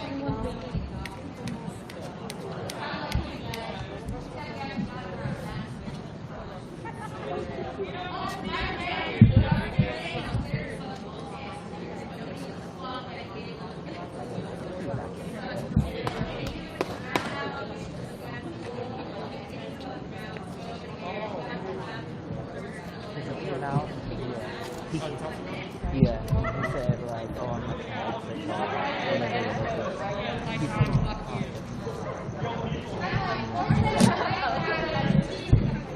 because they don't have to. Yo, you guys Which is so come down with that. that gray line is. Come on, They got got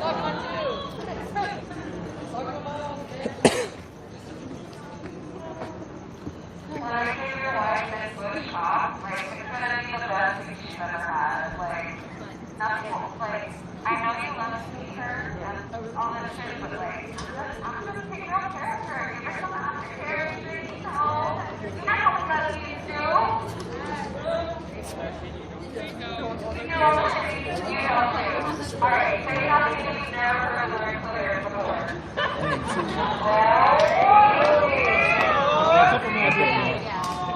I think I'm gonna.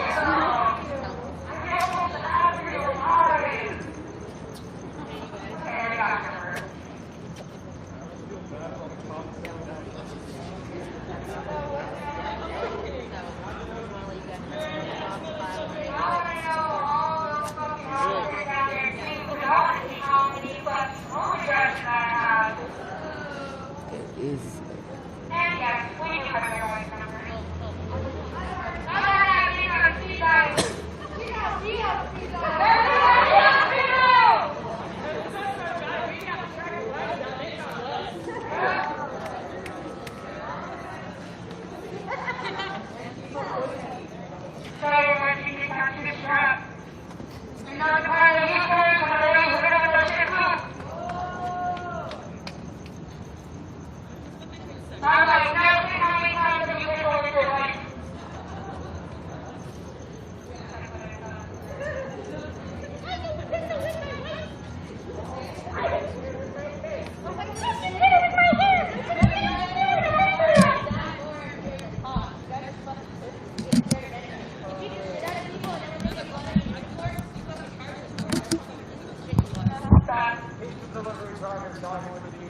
Yeah, straight up. If I see delivery guy kills me, they get in trouble for it. Y'all have less responsibility and accountability than teacher delivery drivers. Think about that.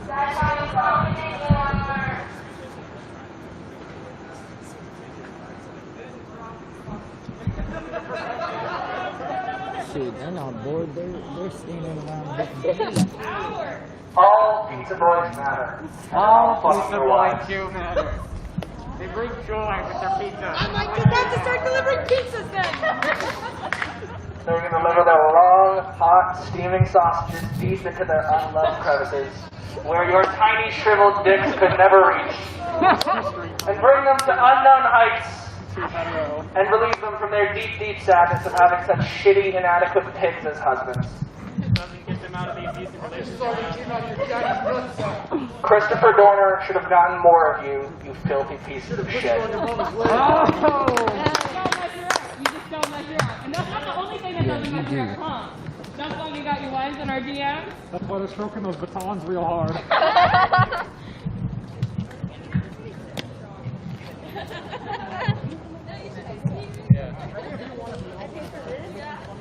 Are y'all friends with Joseph Hey, I got something to say.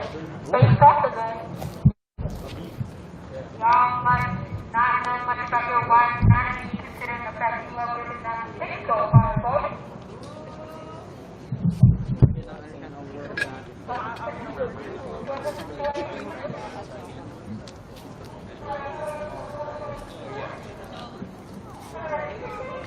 I know, I want to make it like insults.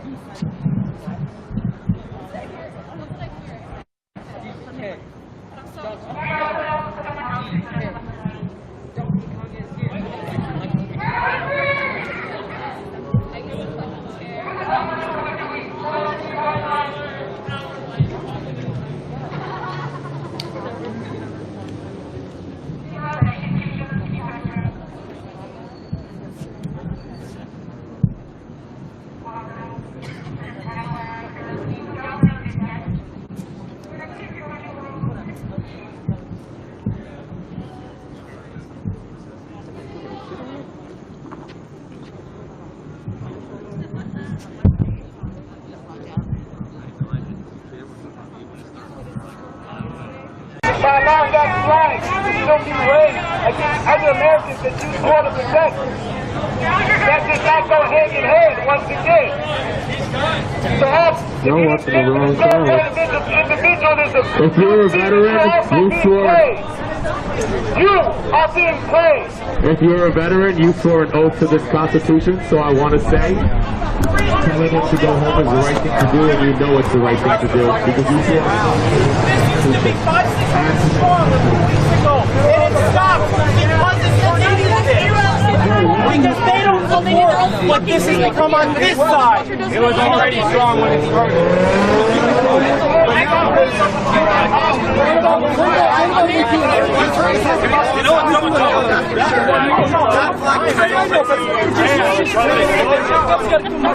Hey guys, we're on camera. The point is, that doesn't belong. That's your beef.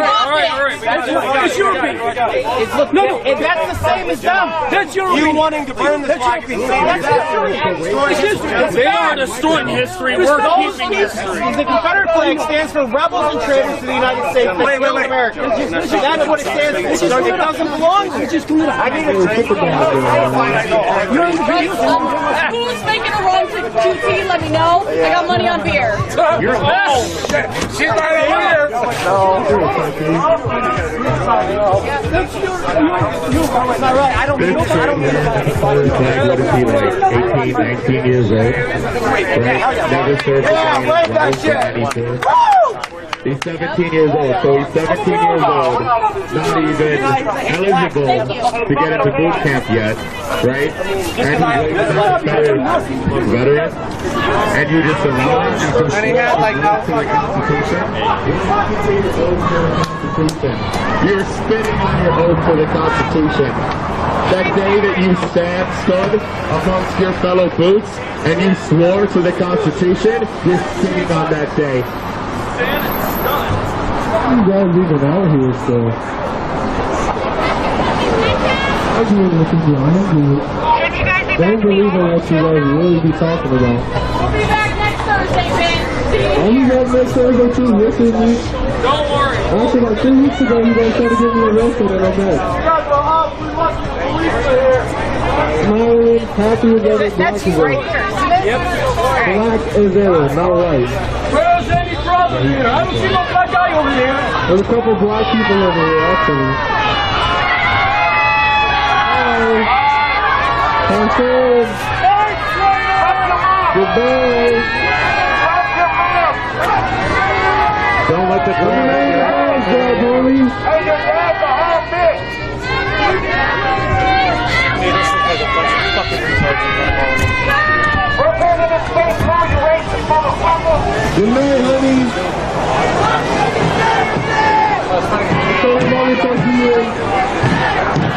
Alright, now that Bonzo went to bed, can talk? So now that there's some people that Hey! You! Black guy! What the fuck? Come on! Yeah!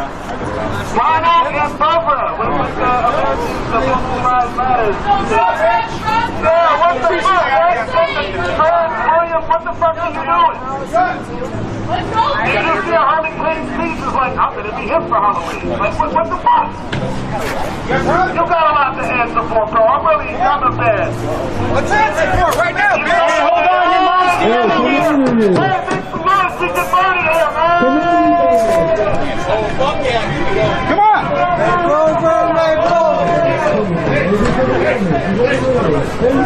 Make an effort to go across the street, you're gonna get arrested. And you're gonna give them exactly what they want. Get behind the barrier and stay there. Hey, this guy just saved your life. You should cheer him on. Come with me. Just come with me. No, you're just like the great guys. If I want to I believe it's a lie. Did he really do that? Did you talk to him? Because there's only like 4 or 5 of y'all, so I want to know. Why are you saying what like you can't hear him? You said what after you were done talking, so you heard it. I'm talking to Barbara. You don't put sugar in your Kool-Aid. Clearly. Hey, you know where to see the chicken? Yo, he put this. Oh my God, that was the first brother I see. Don't do that. That's the profile, by the way. Don't do that. We'll do what?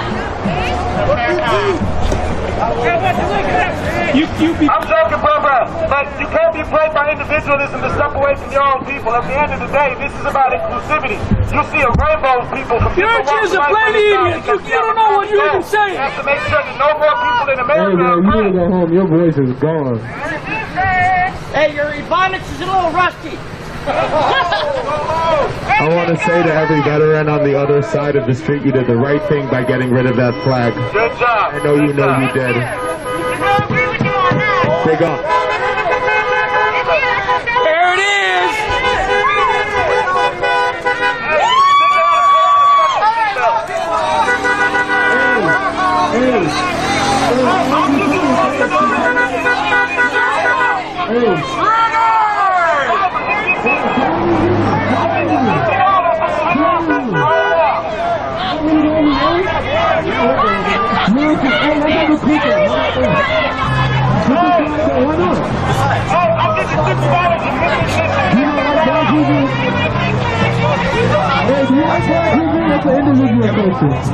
Black people make the best barbecue. Why would you? Hey, do you like black people? At least when I put the shit in the back of the truck, I don't want to start talking about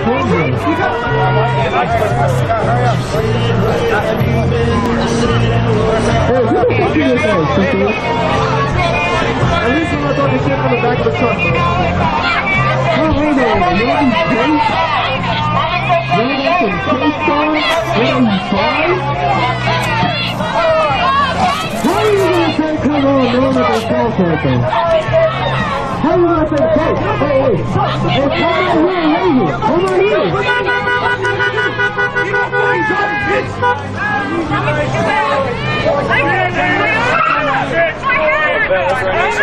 here. talking all that shit. Drives around the tugboat. I'm not even making a Not legal just U-turn. anything. Hey, what the fuck is that? Come on, officers. We can't even make an illegal U-turn over here. You're going to have, Andy, the bastard, Mega Man over there, drive off on the fucking truck. Maybe because they want him to fall as well. Maybe the officers all decided. I'm not y'all been out here for a while. We're sick of I know y'all probably go home and eat. Yeah, Captain Confederacy dilutes your message. What did you say? Hey, why do y'all even hate us? Come on, veterans, you're marching. Make one thing get done to you. Why do you let all of these people over here? What are beautiful individuals?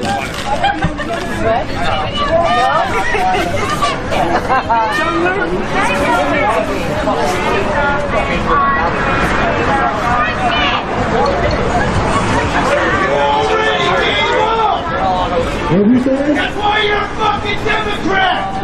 Why are you a Democrat? Hey, use your fucking voice! That microphone back in! We don't believe in bipartisanship because we're independent thinkers, you fucking jackass! Calling us a Democrat is an insulting. Oh, I just want to realize that another black person has just arrived.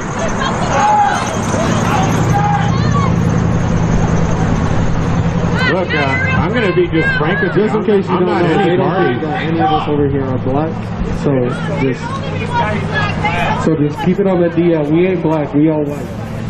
We gonna check. Yeah. You know, I think it's really funny that you guys claim to be small government and shit, and you're over here fucking deep-throating kids. Deep-throating kids. You know the further left I hope you saw what the check she said.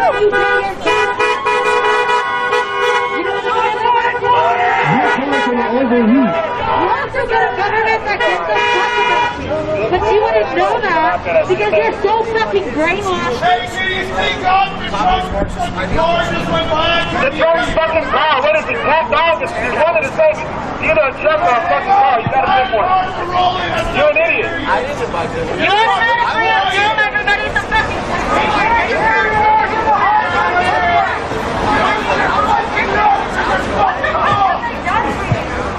Where's Doughboy? What the fuck? Hey, Doughboy, where you at? I'm just Andy. Where's Mega Mandy? I see it. No, he's okay. He's okay. I'm still. Hey. You must have gone with the cowboy hat, man. Hey, Doughboy, come down real quick. Come down real quick, Doughboy. No. You stand in front of the flag. Hey, you came here extra and piss on it too. Hey, subscribe to my OnlyFans. I only piss on American flags.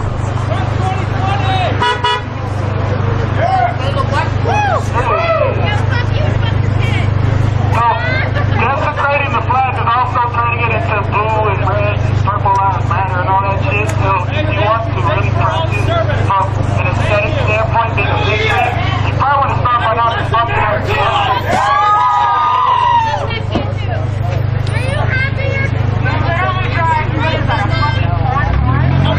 Hey! Anybody of the ethnicity? There's some melanin in there?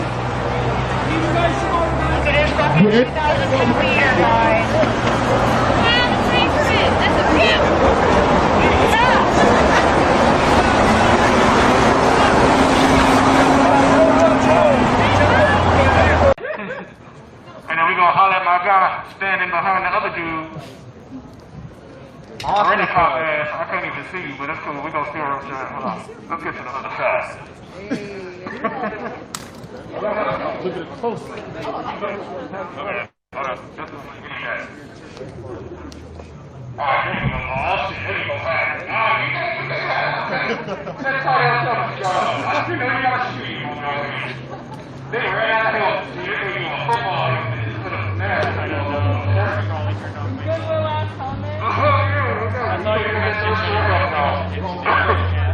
How do y'all feel right now? Y'all just sitting out here looking at a whole a bunch of people look at each other. We have like a staring contest, and y'all lose something about you.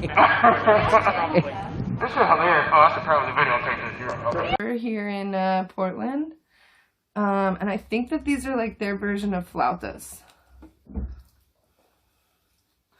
But we'll see.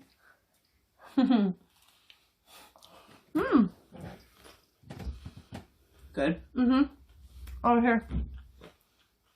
Mm-hmm. Green Cholula. That's my favorite kind. I don't know if I've ever had the green kind before. Jalapeno and poblano. Mm-hmm. Okay. Also, hi everybody on my stream. This is the only way I can read your comments because I can't see without my glasses. So yeah. Okay. So yeah, basically the idea here is we're gonna just chill for a little bit, and then at some point we're gonna like introduce the podcast and then do the podcast. But we thought we're gonna eat. We may as well turn the stream on a few minutes early and start doing this stuff now, and then y'all can like hang out and people can have some time to get in here before we start.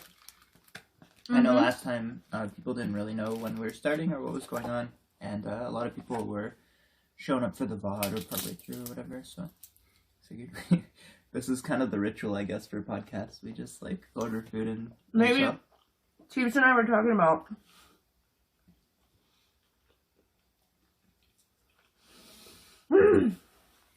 this is going to be a lot of me talking with my mouth full. Okay. Teebs and I were talking about what we should do as like an intro. Maybe it should just be us eating every time. Because we were talking about... I like this idea. Yeah, maybe we were talking about maybe having, like, doing it at a restaurant or whatnot. Just having... Yeah, we were thinking about that initially, weren't we? Just having it, like, be more conversation-based at a restaurant. Maybe try something new every time. But it could be, like, just us eating whatever we ordered. And then as soon as we get done eating or, like, we find a stopping point, like, that's when the podcast portion will start. Yeah. We haven't talked about anything other than tacos yet, and chat's already saying fuck Ted Wheeler, so I love y'all. Yeah, I know, I already have fuck Ted Wheeler in mind, too, so. Beautiful. Yep. Hi, Taco. Oh. Hey, pals, I'm glad you're here. It's green. It's the jalapeno and poblano, because I'm a baby. That's tasty, though. I know, isn't it so good? It has more kick than you think it would. But, for as spicy as I can be, I don't like to handle as much. Me, I'm all about spice. Oh, is Taco still back there? Oh, he like moves around. There's a stream of me earlier this year, I think it was. Some of y'all might remember who've been here since before the protest days. These are like flautas, just so you know. Yeah? Uh-huh. Exactly what you're hoping for. Uh-huh. Did you figure out what the green dip was? It's like a... Did you put it on top? Oh, no. It's I'm just gonna be quick to come out here. So, you're gonna go. No more, hey, no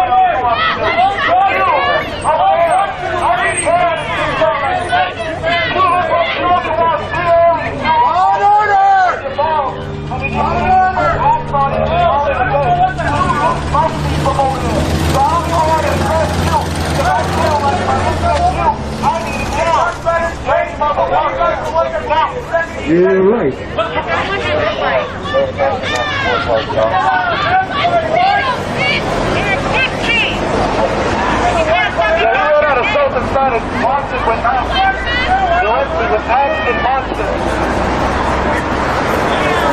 Great, we're gonna go now.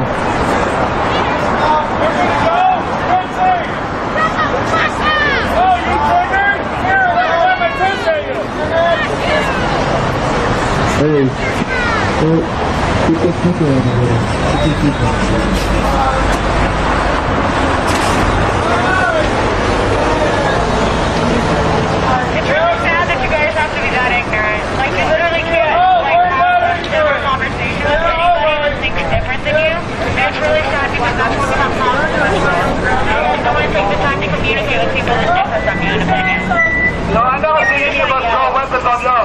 From E-March from FCN over at the state capitol, happened to march the car and Trump rally. So it's crazy how everybody over there was strapped up with coffins and all types of firearms, and they decided that it's their prerogative to point their weapons at us, an unarmed crowd. It's because you feel fearful of your position in society. Keep detrimentally affected. We can tell you, you don't have to fear anything from the standpoint of individualism, because we want equality. So you don't have to show that you're afraid by being raised to accidentally murder someone, because you know you can't deal with the fucking consequences, because you're a bunch of fucking cowards. And if you weren't cowards, we'll be flying a fucking flag or allow that shit to be your fucking president. But this is real American shit over here. We're real patriots. We're down into the system of America. Why are you talking? Oh my God,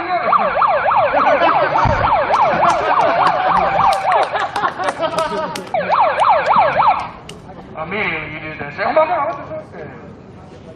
That's how you know you're supposed. If we don't turn that on, you become a boner. I'm dead. I'm super dead. That's too late. You guys are gone over there. That's why he's got his hands like that. Watch our stance change right now in a little bit. Hell yeah. We already know what it is. We know y'all out here sexually assault motherfuckers and beating up people of color. And y'all really like to beat up women. I think that too. A lot of y'all are switching the shit out there. It's like 18-year-old girls. They're like, ooh, easy target. Oh, man, that's like, boy, I'm soft. I'm mad soft. 40%. Admit it. Yep. 40% what? Why they're winning. I know, it's like crazy how much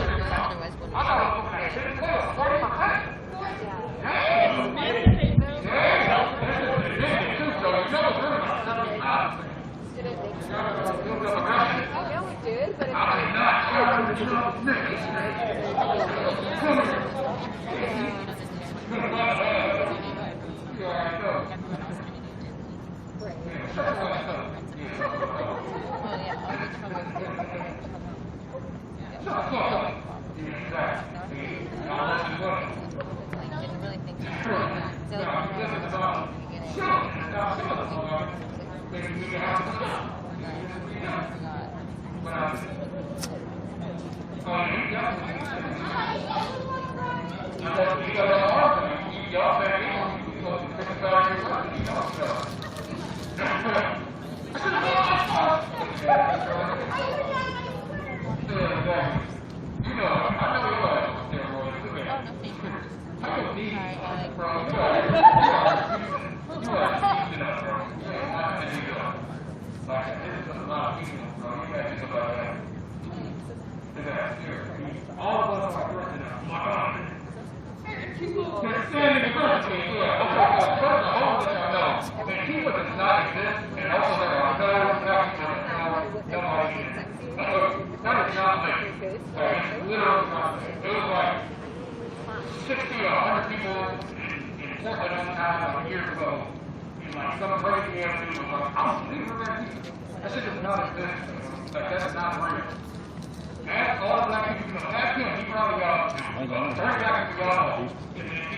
Talk to cops,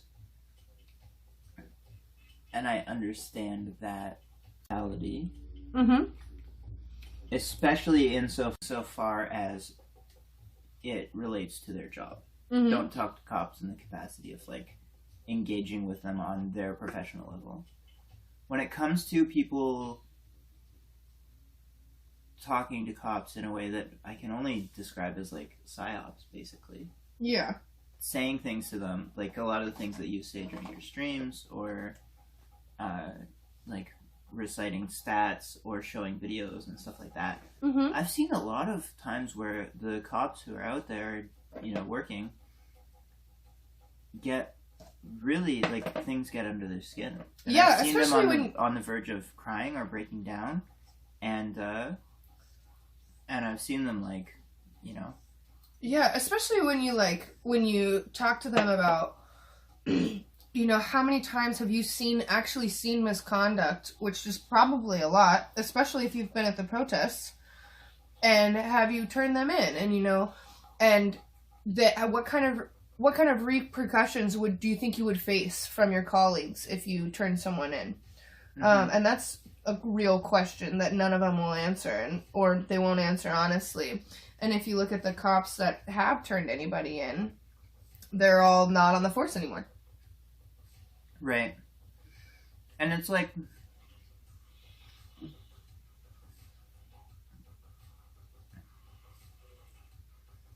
anyone who's like overtly problematic is not going to care. But there are people who are sort of along for the ride, in some sense. And that doesn't make them good cops, but it makes them susceptible to those type of conversations and, like, people talking. And I think in some cases it can be useful in the sense that, like, I've seen cops on the riot line looking like they're on the verge of tears and like they don't want to be there. And that type of pressure and that type of atmosphere is how they should feel when they're out there at a protest, tear gassing and beating people up. And so if people don't talk to cops, but talk at cops. If you can talk at cops and make them feel that way while they're doing their job and, like, enforcing that system, by all means. That's what I say. I don't talk to cops. I talk at cops. Lost my fucking vape pen. And not this one. Is it behind this tacos? You know, it might be. No. Not the big vape? No. Second pen? You got too many vapes, I can't keep track on that. I know. Is it by your keys there? That Story of my life. Story of my life. Okay, teens, finish up your taco. Give me 2 seconds. And then we're gonna do podcasts? Yep. We're just doing mukbang so far. Exactly. Woke had both our streams up for a minute. Amazing. And we didn't have to fight with chat this time. Like, getting it up. Well, that's what they said. No problems getting it up. Oh, God. Cute. I hope this sauce is okay. Just realized. What do you mean? Oh! Oh! I've been eating a lot of it. Yeah, you have. I'm sure it's probably... It might have sour cream in it, but... God damn it. I'm gonna do like what we here doing and what the police. More like that. I wonder if I could I'll say okay, I see you out here. be like, I don't know if you can see it any better now. Turn around. Alright.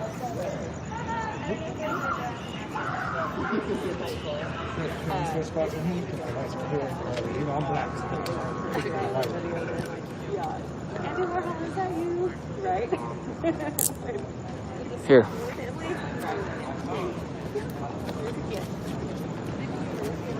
Okay. Yeah, you ready? You good? Yeah. We're here at the Activated Podcast, still at the SDPD downtown. Fuck the police. We've been here for some hours now, dude. Some hours now. What's going on? I think you was here before me. What's going on? I'm here.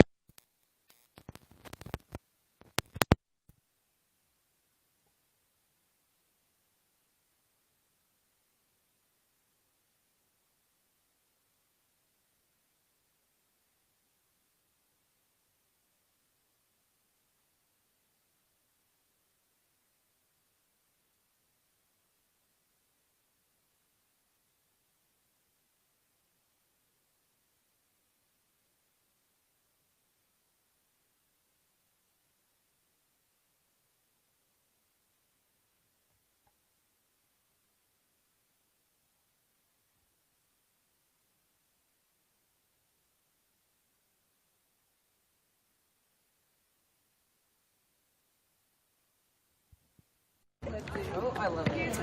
Oh, yeah, I love it. Anything that you would like to tell the police. Whatever you want to do.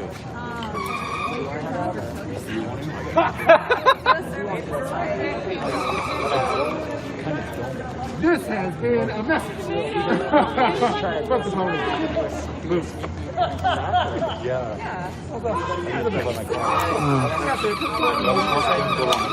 The best news reporter in San Diego right here. Hey, man, we trying, bro. Trying. Thank you, bro. Thank you for this support. Can you hold this? We can't do nothing without everybody else. Can I see this? Your ass had it off. No, I turned it. I just You turned just it turned off. it off? Come on, bro. Well, I got to figure out why it wasn't going for this part. I was fucking up. Oh, it wasn't. Well, it's on the microphone, so you don't even need the mic, right? What? No.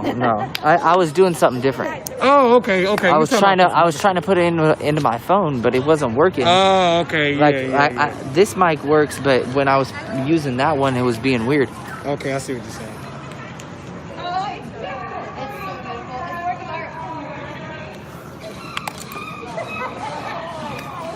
Yeah, we good. You ready to go? Yeah.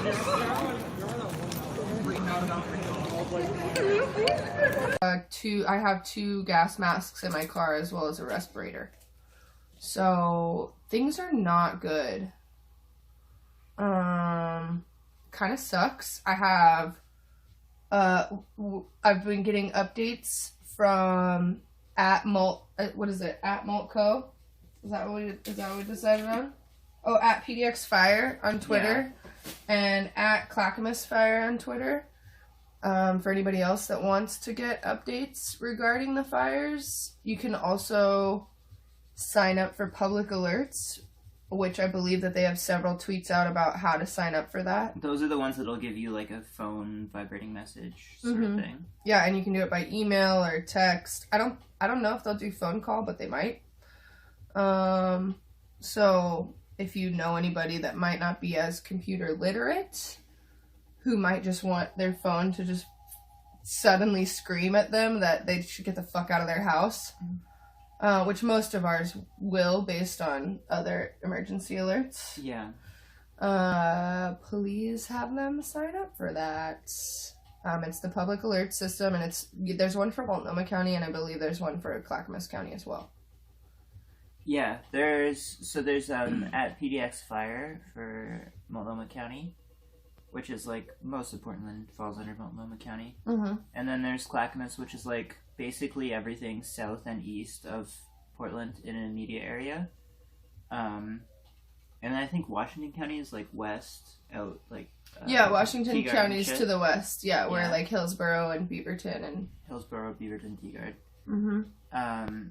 Teagard? How do you say it? It's Tigard. Tigard? Yes. Oh, I love you so much. Yeah, so you can follow those, and there's a lot of people giving feedback that that Multnomah is like kind of sleeping on giving notice because Clackamas is like Clackamas and Portland literally are border nuts to butt. Yeah, and all of Clackamas is at least level 1. Most of Clackamas is level 3. Well, not Clackamas, the city itself. Clackamas County. Clackamas County. Yeah, yes. Yeah, it's an important distinction. Yes. But yeah, most of Clackamas County is level 3, and I think all of Clackamas County is level 1 almost. Yeah, well, that's pretty much all. I don't think that Clackamas itself is in level 1 yet. The last because I saw, it was the whole thing. Because I saw that, yeah, so as far as this, Clackamas is just a little farther north than that. So that's where, like, I mean, we're right into Milwaukee here, though. What? This looks like county line to me. Clackamas Community College.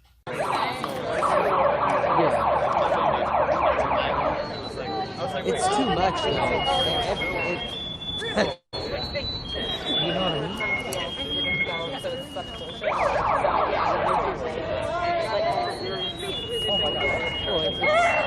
Actually, if we're gonna be in trouble. Curse. As unfortunate as that sounds. Which is where the title of our fucking first podcast episode comes from. Clackamas City is level 2, they're saying in chat. Clackamas City's at level 2. Interesting. Okay. Thank you for that update.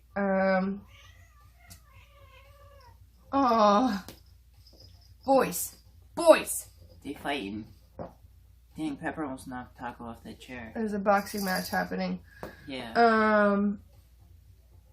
So essentially level 1 means that you should be paying attention and start packing your stuff. Yeah, level 2 is like you need to be ready to go. Level 2 is your bag should be ready to go. You should Your car have should be gassed. Yeah, you should have your animals packed up if you have any of their supplies or whatnot that you might need for them. Sleeping arrangements prepared. And then level 3 is you need to get the fuck out of your house, no matter what. Like, as quickly as possible. Like, grab your prescriptions, your purse, your phone, your keys, and get the fuck out. Oh, I think that's what some of the P's were that I was telling you about earlier. Like, prescription, I can't remember any of the other P's. Phone, pictures, like, that you can't save. Yeah. Memorabilia pictures.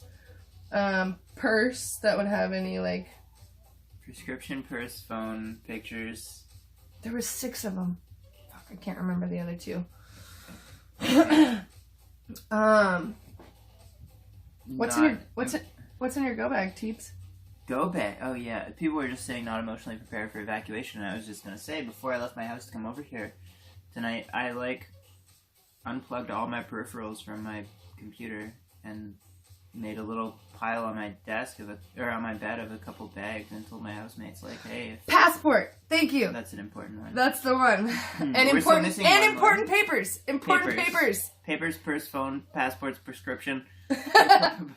With something. Thank you, Desert Witch. I appreciate you. Got there. Yeah, you rock. But yeah, I mean, basically, I just was like, okay, I have a suitcase for my most essential clothes, which are mostly black bloc at this point, honestly. I have a backpack for like tech related stuff, like my stream gear and whatever that I bring to protest, and I have a duffel bag with like my bulletproof vest and gas mask and stuff like that. I don't wear the same gas mask out for these that I do to protest, by the way, which is why you see it on stream. I don't wear any of my protest gear on stream. But, yeah, I just, like, all the essentials in my Flareon plush, and then my, like, desktop computer. Flareon plush. Essentials. Oh, it's essential. If you need a nighttime buddy, it might be essential. Yeah, hi, that's me. Hi. What's in my go bag? I have my meds. I have a small like bathroom to go bag, which has like moisturizer, lady products, soap, contacts. What else did I put in there? Toothbrush, toothpaste, and then in my in my packed bag, I have a couple pairs of pants, a couple shirts, 15 pairs of underwear, and 15 pairs of socks. And that's my partner and I always make a joke that you always have to pack like you're gonna shit yourself twice every day. So there's always extra underwear and extra socks. We're not almost to his box of clothes, are we? Yeah. Goodness. Yeah. You killed it, Teebs. Okay, yeah.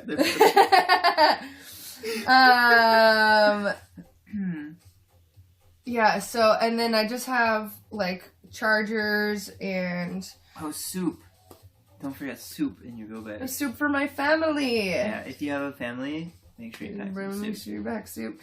What's nice is that, like, a lot of stuff that I would, like, preparedness stuff that I would put in my go bag is already in my protest pack. Mm-hmm. And so I just grab my protest pack and my go bag, and I have a bunch of tactical shit in my car already, so I feel like somewhat prepared for this. For sure. I noticed that a lot too. Like, there's a lot of overlap. We were talking about this earlier tonight as well, how, like, COVID normalized face masks for protests, and then protests normalized gas masks for wildfires. Yeah. Like, I've been walking around with this 40 mil half face mask. Yeah, more on people today. know where to get, like, full respirators and gas masks and it's now. like... Because of protesting and... Yeah, totally. I was gonna say lifestyle, but I don't think it's... I mean, I don't know if that's good optics, but it totally is. I mean... Yeah. Oh, we're on the woke. Hey, woke team. Appreciate you. Yeah, okay, so did we get through our protest, our fire list yet? Our fire list. We got some bullet points. We came prepared, y'all. Oh, this is yeah. real The high effort. We already got podcast. through, like, whether Multnomah County's sleeping on Southeast being evacuated. Oh, yeah, so they're just, at this point, they're basically Cats are fighting. I know, I want them to come fight behind us. That'd be pretty epic. So yeah, they're basically waiting on Clackamas County to like be their barrier, basically, but it pretty much comes all the way up, and they don't even have, as far as I know, they don't have any of Multnomah County on level 1 even. Yeah, as far as I know, and the a lot of our Multnomah County resources have been put towards Clackamas County, and a lot of the firefighters in that area have had to strategically reposition because the way that... Oh, Pepper, your collar came off. Because the way that the fire has happened, they have had to protect themselves and get the firefighters to safety and make sure that, they can, if it moves somewhere else, they can do something about it, I guess. I don't know. Just kind of sucks. All of it. But I think that they are sleeping on having everybody be ready. Thankfully, everyone's like, eating another one of my tacos? You're just so distracting. Hopefully everyone that's in Southeast Portland is paying attention to what's going on in Clackamas and can be ready for that evacuation order if it comes. But what's crazy is that I have people that are coming here to evacuate here with me. And if anything, if the evacuation order calls for us, like,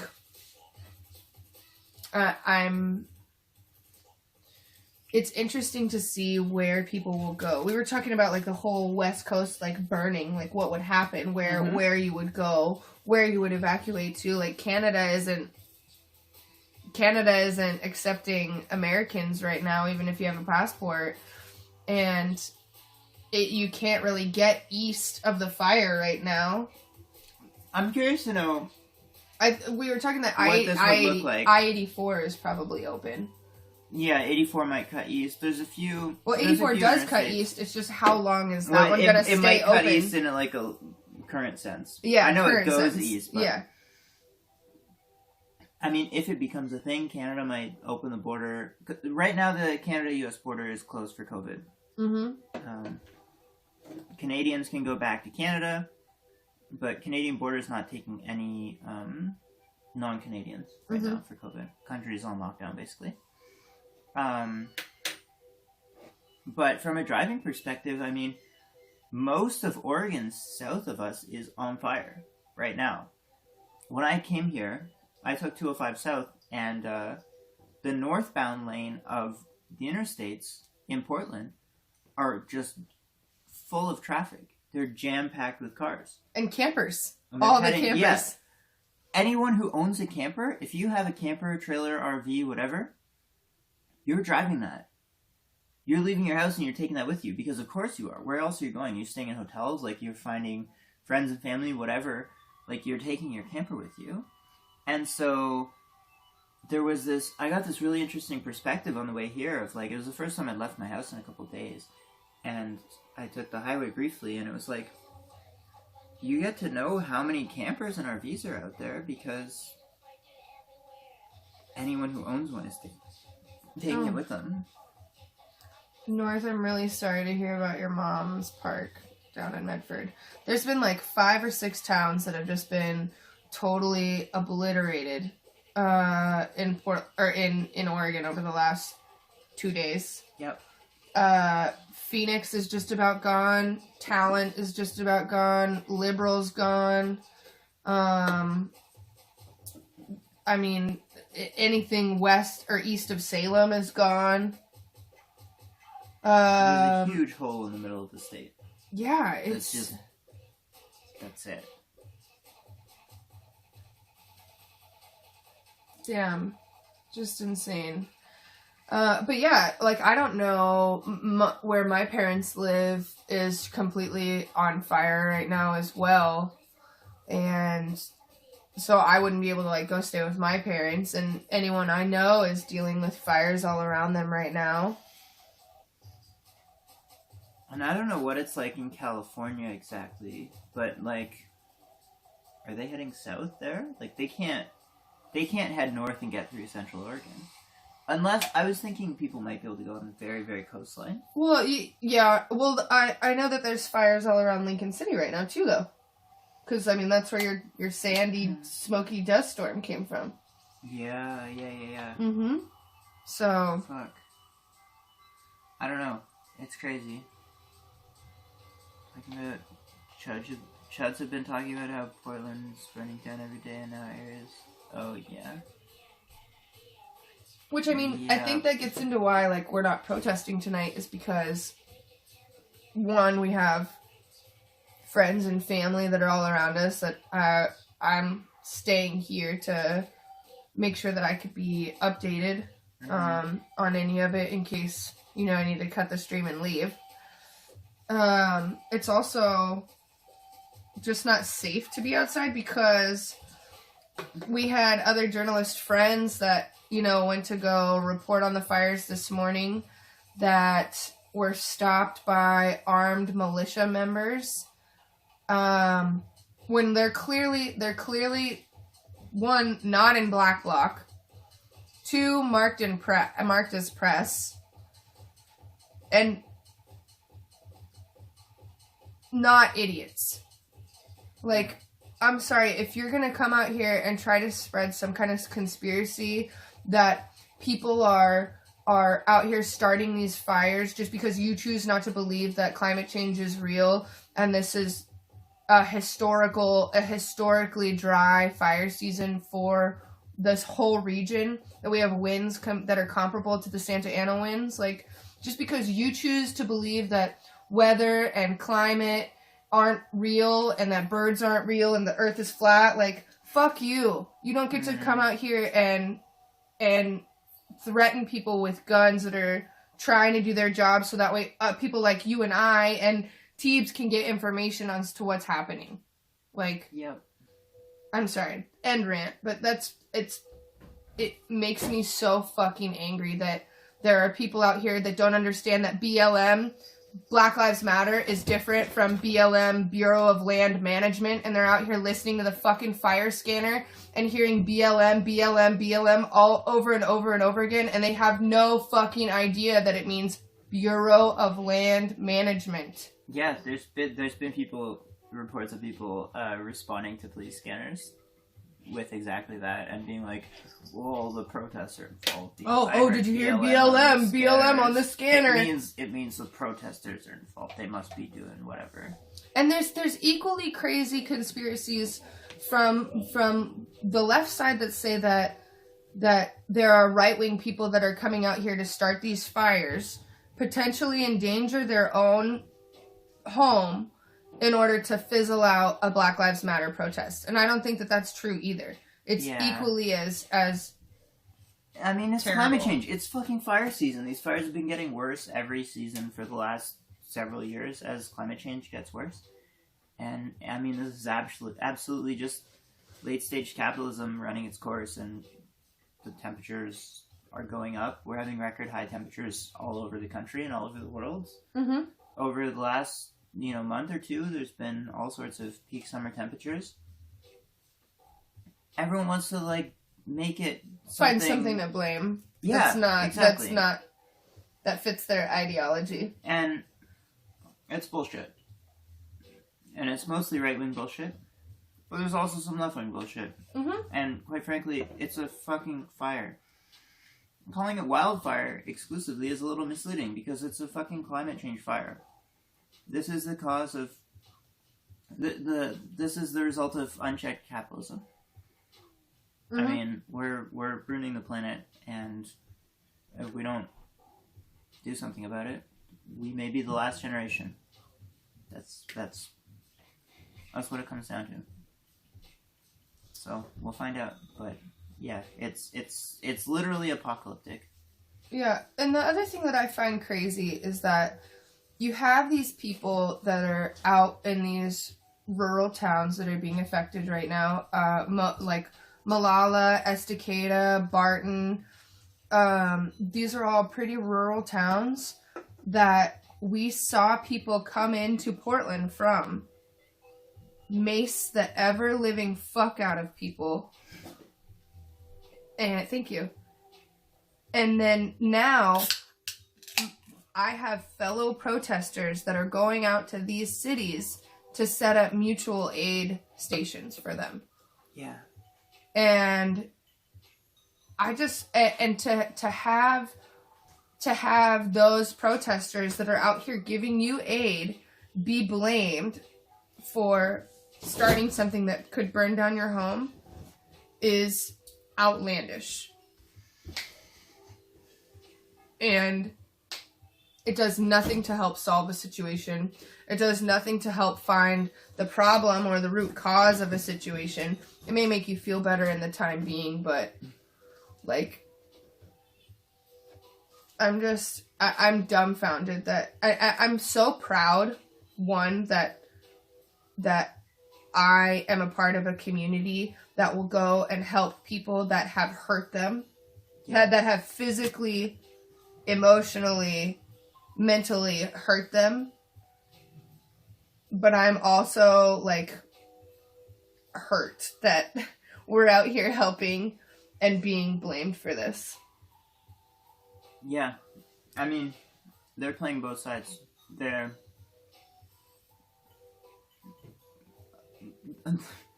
was it 2 weeks ago? 2 weekends ago? When the big Trump rally came through and all the car caravan and stuff. That was that Saturday. It's 2.5 weeks ago now. Came through and started in a mall in Clackamas County. And then came through to Portland. And, it was a mess. That day was, by all accounts, a mess. People got paintballed and pepper sprayed and maced and everything from these cars. And then those cars drive home. And they had the cops blocking the roads for them as well. It was the whole thing. The cops said that they didn't know that they were going to come into downtown when they knew the whole time that they were coming to downtown. They had the route and they blocked the roads all the way into downtown. Of course they knew. But they did that, and then they go home, and their homes are on fire, and they're now receiving mutual aid from protesters, because that's what protesters do. Protesters give mutual aid. And that's one of our pillars that we stand on all the time, is that we help each other. We help each other. Yeah. And so there's medics who help, like the people who are counter protesters or whatever.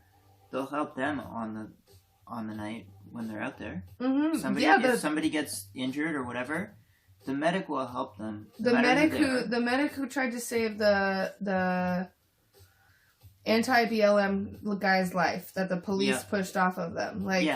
That's a protest medic who renders aid because it's the right thing to do. If someone's hurting or dying or whatever, you do that. And the mutual aid groups, it's the same thing.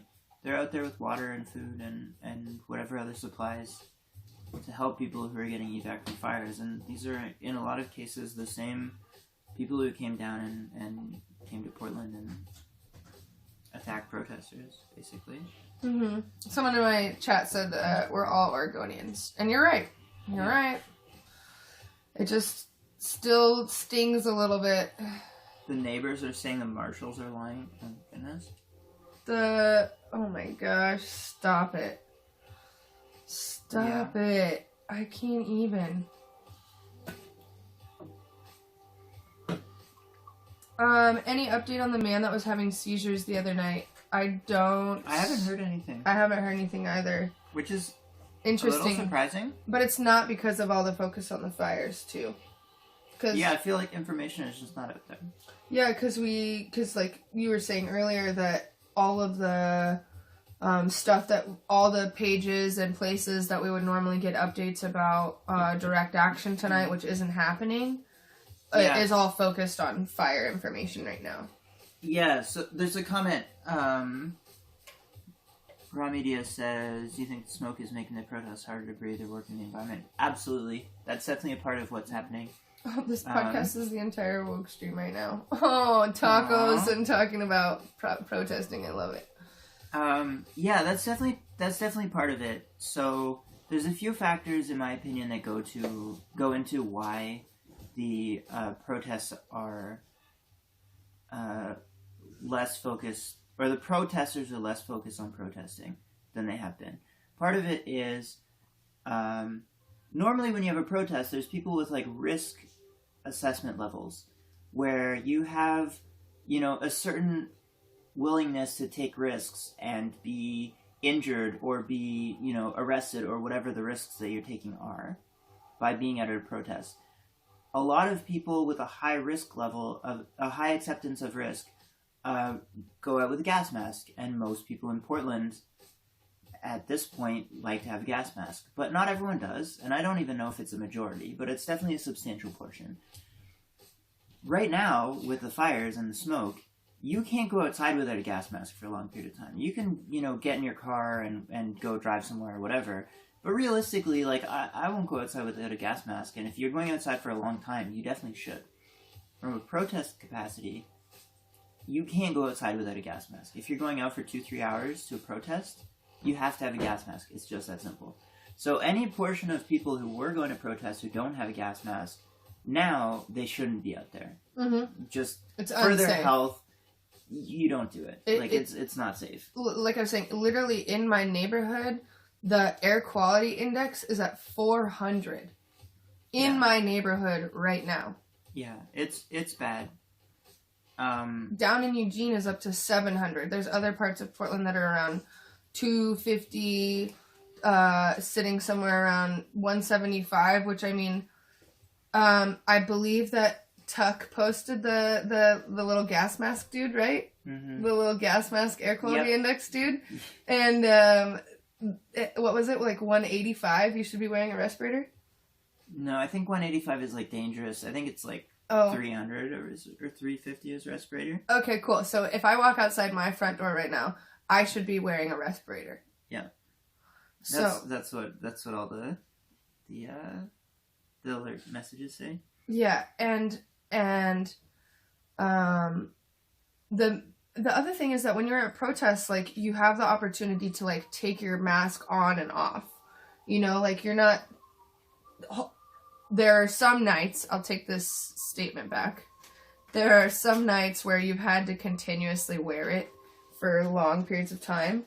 But other nights, it's like, okay, I'm going to get gassed for 30 minutes and then take this off once we're out of the gas. Do you need help, bud? No, I got it. Okay. You can ask for help if you need it. Okay, love you.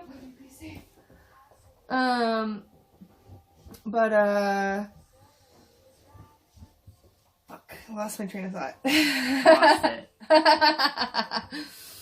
Yeah. I just want to quickly address the message in chat. I have a best practices notification system on my website, tee.bs/praxis. And if you go there, you can see, there's a link in chat, you can see all of my thoughts on best practices. I've also got a statement on Fed use of streamer footage and their weird PR stunt about talking to Oregonian reporters and showing them watching Woke in their sit room. And that's not something I really want to unpack on stream right now, but if you're interested in that, you can go there and you can talk about it in my Discord as well. Oh wait, what was that? Repeat that one more time? What about best practices? Oh, what about Woke? Oh, showing. Oh, it was in July. Oh, okay, got it. Yeah. Got it. Old news by now. Okay, but got it. People are asking about it. People ask about this stuff all the time. They don't. I mean, I have public-facing statements on what my best practices are and all of these things, but people still ask and DM me, and I get hate messages about it all the time. So, anyways, just wanted to respond to that. That's why I don't have best practices, so I don't get any hate messages. No, just kidding. It's the reverse. I'm just kidding. But people never read them. Yeah, that's okay. Apparently, you can't sit in your house in Clackamas right now without the smell of smoke. Yeah. That's fucking Inside. insane. It's wild. I already know that this is good. Team Raccoon PDX on Twitter is taking donations for purchasing respirators for children and distributing them. I saw that, which is important because those are hard to find. They're hard to buy. And, I mean, anyone with kids, most of the time, in general context, kids don't find themselves in positions to need gas masks, but we're in weird times. Yeah, and, exactly. And it's necessary. Anyone who's evacuating with kids, you can't buy a kid-sized gas mask in most places, and the kids need to get out and breathe air. I mean... Yeah, so please, if you are able to, if you have any extra funds, don't put yourself in a hard position. Do not do it out of guilt and put yourself in a tough position, please, because we all take care of each other, and if you're in a tough place, then that makes me in a tough place. But if you're not, please consider reaching out to Team Raccoon PDX on Twitter and making a donation so that way they can provide respirators to children in the neighborhoods. They've already distributed around 40, so... yeah, I saw that they had like crates of them. It was pretty amazing. Yeah, that it's crazy because they originally started sourcing them because of the need for kids to have respirators because the neighborhoods were being gassed. Yeah. But the fact that we sourced them for that previously and now we have a need for them for smoke, when Also, I just want to point this out that our city government has done nothing to help the children in neighborhoods who may be suffering from who might need respirators. This is literally probably a team of 5 or 6 people that is going out and sourcing and hand delivering these respirators. Mm-hmm. This is what we mean by mutual aid. Like, we take care of each other. Our city government is not taking care of us right now. Like, we don't even, Multnomah County doesn't even have any evacuation orders set up when in all reality, all of Portland should be on evac level 1, I think, right now. Yeah. All the way up to state line, and even a lot of southern Washington is on sort of the same alert from the north. And that's a whole thing, like we were talking about evac routes. And like, you know, the I-5 and the 205 continue up into Washington state, and there's all sorts of fires up in Washington too. It's not like we just leave here and go north, like, you know. Oh, hang on. Cash App, Team Raccoon PDX. Okay, cool. Yeah, you can't just go north. You can't just go north, and like we were talking about the Canada border before, but it's not even so clear as that. Like, even if you got there, I don't know if they would take like fire refugees. That might be a thing that comes up. Watch for that in the future, potentially. But just in general, getting there is not, it's not like just a clear-cut thing either. It's not like the fires are just in the south. There's like south edge of Tacoma is all on fire too. Yeah. So, it looks like I got an answer to one of my questions that I asked the other night. I asked who pays for PPP's dry cleaning, because I'm wondering, like, you can't, like, how many riot uniforms do you get, you know? Because I mean, with the paint and everything? Yeah, Brent Taylor's out there every night, like, getting fucking sloshed and slashed, I don't know. And it looks like PPP only gives uniform allowance to those assigned to plain clothes. So it looks like they might have to pay for all their own dry cleaning. Interesting. Oh, that's so awesome. Ugh. Teeps, have you been affected by the fires? Like, do you have any family or anything that's been evacuated? No, I'm the furthest south in my family. But I mean, it's a constant thing in my house. Like, my housemates, it's just kind of. I mean, life's already so hard without this. Yeah. Everyone's just trying to like do their best with pandemic and everything else that's going on right now. Mm-hmm. And I mean, this on top has just been a lot. Yeah, I've had to help evacuate my partner's mom from her home with like fucking 15 cats. No, just kidding. No, just kidding. But she does have a lot of cats. I think she has like 4 cats and a dog. 2 dogs. 1 dog. But like, we just went through this whole whirlwind of her like just getting her house back. Like literally like probably a month ago. And now she's having to evacuate it. And it's a weirdly like you're saying tragic feeling to think that she might not have a home to go back to. Yeah.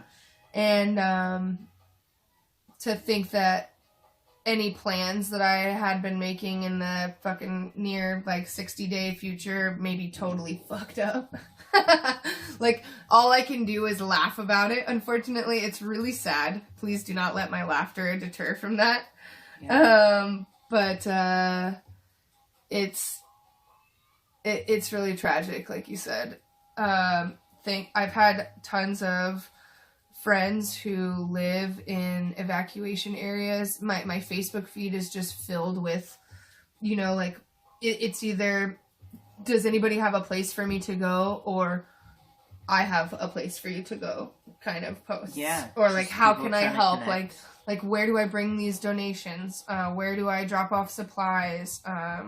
Where do I bring my livestock or animals or things like that? So it's had like a lot, it's been a really like a day full of anxiety, for sure. I Yeah. felt like a tension headache coming on earlier. I just had to take a shower about it.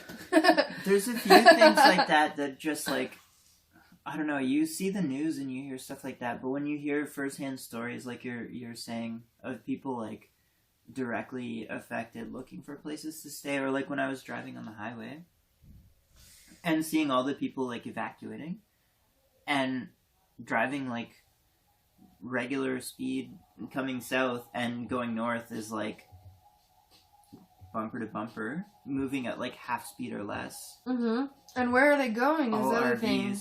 And it's like, yeah, they're just going north. They'll get to a point once they cross Washington and get a couple hours into Washington where there's fires that are adjacent to the highway, and I don't know if they can get by. Like, it's a mess. It's a disaster. It's literally a disaster. Yeah, because, I mean, we're really only focused on, like, immediate surroundings, but in all reality, we should definitely be focused on the Evac routes and where are you going? Yeah, wider area of, you know, where the fuck are we gonna go? Because if everything's on fucking fire.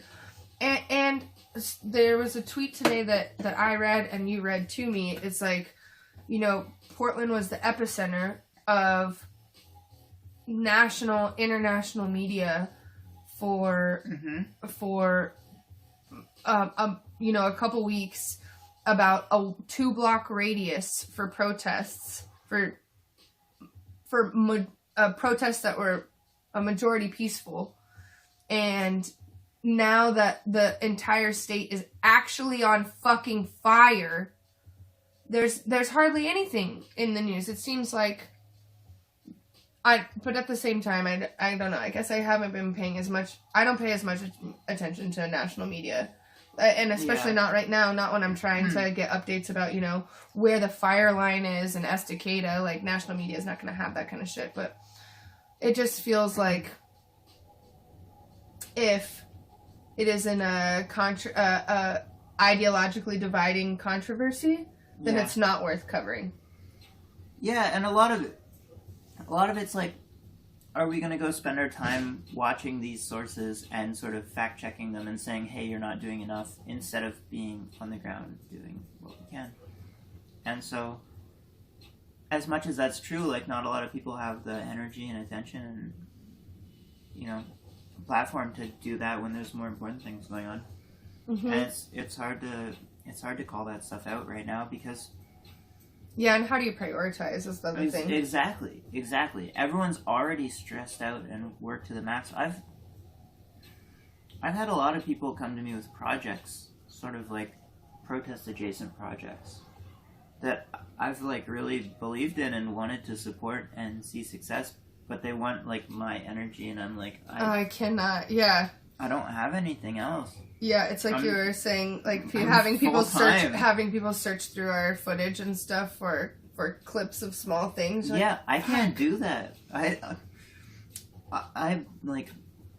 There's been a couple times where I've taken like a weekend off, but in general, I just have this like daily structure of like spending as much time as I can and needing to just completely dissociate and like do nothing the rest of the time. Yeah, that's what I've done for like the last 3 days. I was planning on going out to protest tonight, but like we said, there's so much air quality, yeah. So many more important things that I think need to be.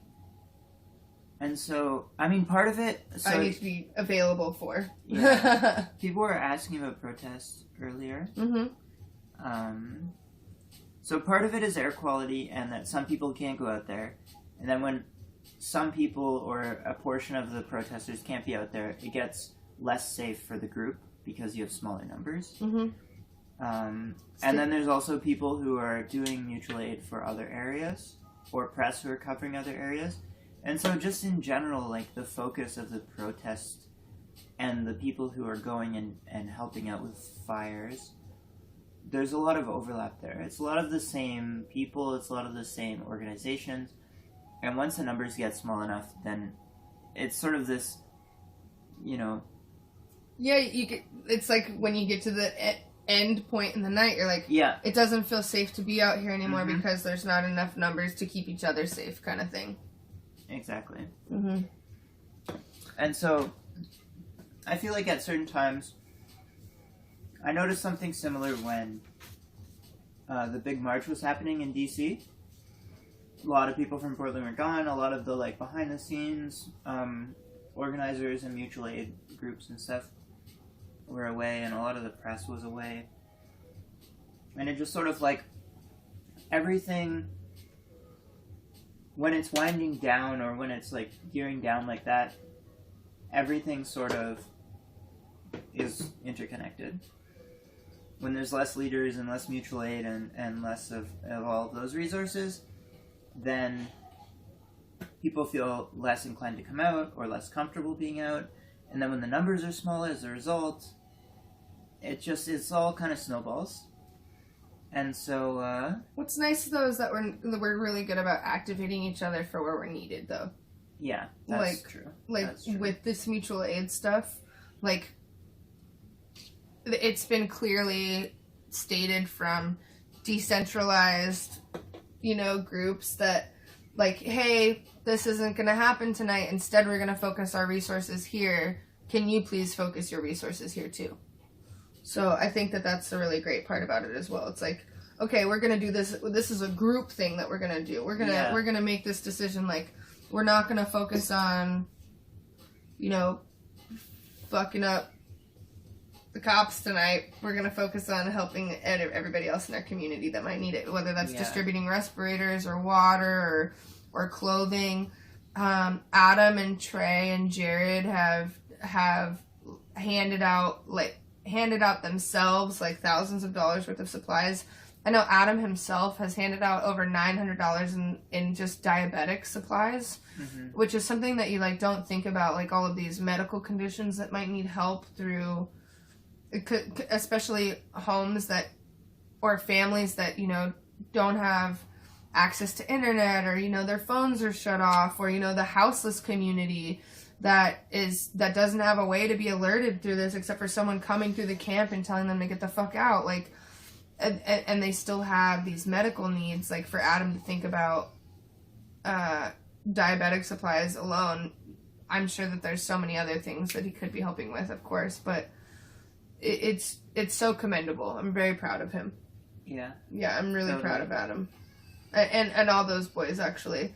They're all really upstanding young men who have taken on a really big responsibility, and I'm proud of them if they ever see this. I've really appreciated too seeing how a lot of the people in the community, and streamers especially, but the community in general, have grown over the course of the last few months and over the summer, and it's been really amazing to see how everyone has sort of come together, and just the sense of community that's been born out of this is really amazing. And I mean, it's kind of what it's all